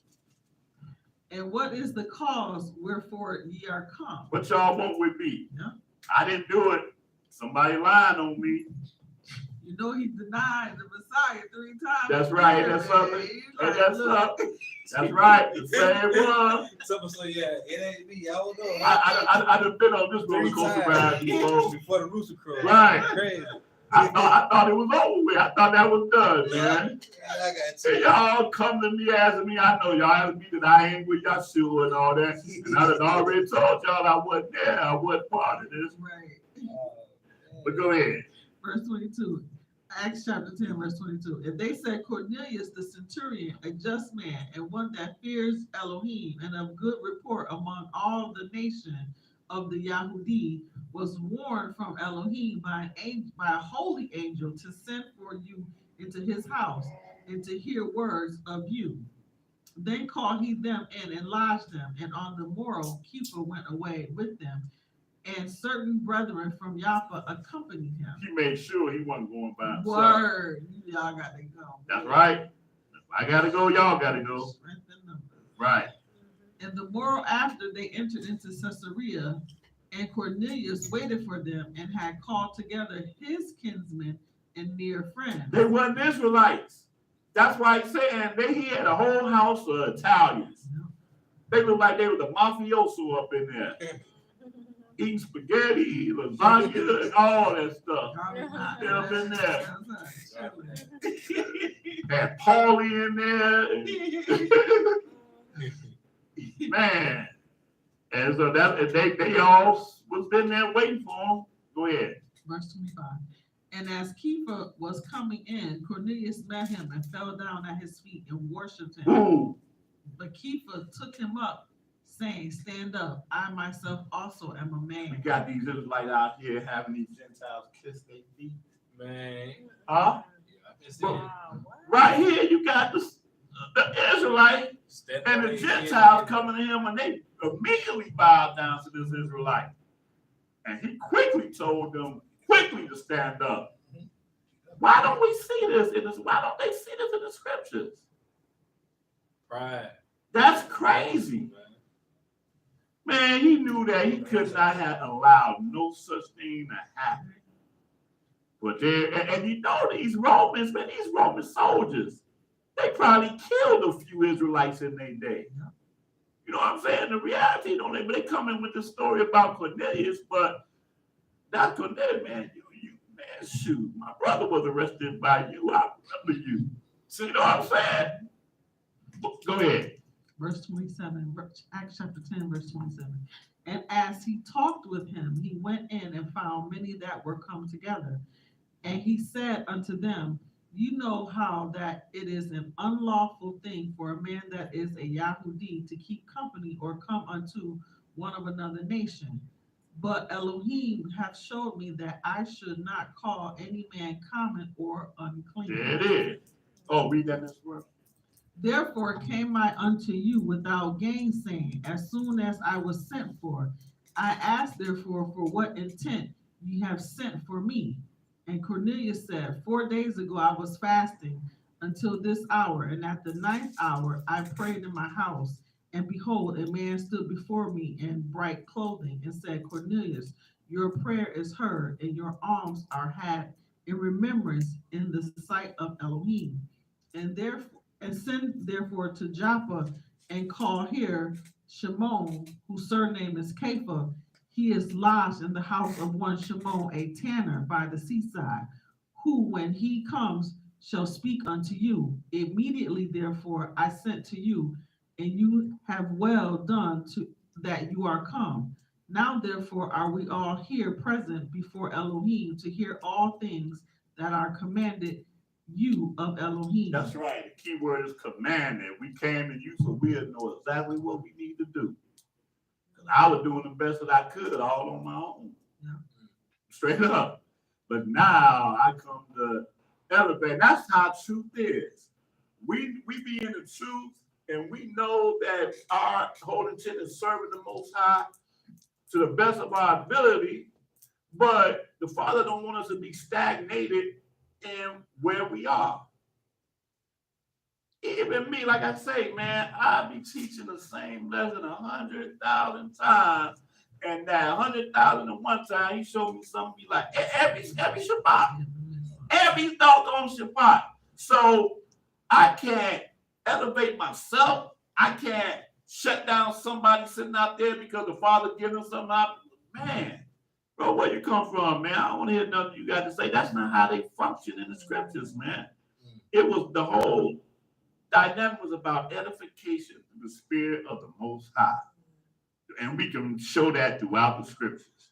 So it's just becoming. You become more refined when the Father is still teaching you and showing you this truth. But go ahead. Acts chapter 10, 34. Then Kepha opened his mouth and said, of a truth, I perceive that Elohim is no respecter of persons. Wow. If Peter never knew that before, he knew it then. If Peter never knew it before, he knew it then. He said, wow, he saw these Italians in his house and they all making testimonies of what they doing and their experiences through YAH. And Kiefer's like, man, I don't believe this. And going against their own. Right, absolutely. That's what you was talking about earlier about the Gentiles when they come into this truth. They giving up everything about them that existed. All their traditions, their gods, everything. You know, that's like even recently, like on my Facebook, man, I did a thing about the Greeks now, man, because I saw this sister, she was Greek and she had denounced it. And she made a comment, and that comment was like, man, she said, Scripture, you are not supposed to serve no one else but the Most High. You're not supposed to bow down to nobody else but the Most High. You are not to worship nobody. I said, man, that she said, because you know, in the Greek system, they bow down on the altar. And all the fraternity sorority, they have their own Greek deity that they are pledging to. Yeah. Yeah, I went to HBCU and they definitely do. That's how I went to HBCU. Right. College. Right. They But definitely see, do. again, when God is not really a reality to you, you overlook certain stuff like that. You know, you overlook certain stuff like that. You be like, okay, they talk about Athena. You know, I know Athena ain't not real, really real, but I'm bowed down because I want to wear these letters. I know Minerva, she ain't really real, but I'm going to bow down and pledge to Minerva because that's what represents, you know. Exactly. All of them have a deity that they all bow down to and pledge to become part of that, but they don't think nothing of it because, again, their comprehension of God, you know, he's really the same thing, really. And then young black boy culture, like gangs, like gang banging and stuff like that. You bowing down to something, my boy. Right. Definitely. That too. That too. You know, I missed them too. what's Sandra's husband's name in the Cosby's? What's his name? Who? Sandra's husband. Oh yeah. Elvin. Okay, yeah. Elvin. When he moved into when they got married, Sandra, they moved into this old rundown apartment. And he said, I know Sandra really loves me. And Bill Cosby said, how you know that? He said, because they had went back to the house to visit. He said, because she gave up cable, a house with all kind of stuff to be with me. That's how you know the Gentiles and all these other nations that come here to worship the Most High, you know they gotta love them because they could be first. They can have a lot of stuff they don't have to give up. Right. But they True that. And it's like I said, it's the same thing with, you know, us when we join ourselves to these Greek fraternities or whatever. You got to give that up. Yep. Because that is so contrary to being a servant of Yah. And that's hard to You do can't because you be get a both. lot of privileges. That's by the being point. there. That's how they make that to be the best thing ever. It ain't nothing bad through the sight of the eyes. Like I said, to be a Q dog. Right. Or to be AKA Delta. In our communities, that's just the cream of the crop. Oh yeah. You got it made, man. You join yourself to a sisterhood. You ain't got no reason to be unemployed. You ain't got no reason to be broke. You ain't got no reason to. Masonry is a stuff. Basically, you got a guaranteed spot in the world. Right. Basically. Right. And whatever the world requires you to have. Right. Right. You got a guaranteed spot. Right. And the question is, if you had an understanding of scriptures and you read the book of the Maccabees, you would be running as fast as possible anything that's saying Greek. But see, none of them have that understanding. They don't understand the historical dynamic of what the Greeks did to us as a people. But you're not a people because you don't even know who you are. So I'd rather be Greek than to be nothing. That's really what it is. Okay. But verse 35. This is important because we talk about the right. Shimon, the Canaanite, and the Canaanite woman, and we even talk about Uriah and all of them. But right here, Peter Right. says it. But in every nation, he that fears him and works righteousness is accepted. And that's with him. something in every nation. Mhm. How do you miss that? In every nation. Because we're in every nation. That's more so now than then. In every nation, he that feareth, bro, fear, not love, fear. Right. He that, hey, that's something. This is where we ended up, right where we started. He that feareth him and worketh righteousness. Because if you fear him, you automatically work righteousness. You can't fear him and do contrary to him at the same time. A lot of people say they love him and do contrary, but fear him, you don't do contrary. That verse hit right there. Is accepted with him. Absolutely. That's part one, y'all, of this aspect of the Bible's Black history. Salvation is of Yashrael. So instead of people think, oh, this means that we could eat anything we want to, no, it means that salvation is of Yashrael and of no one else. That's the lesson of this particular portion right here. Hope somebody got something out of this. Man, y'all had a blessing for the reading of his word in Yahshua's name. Hallelujah.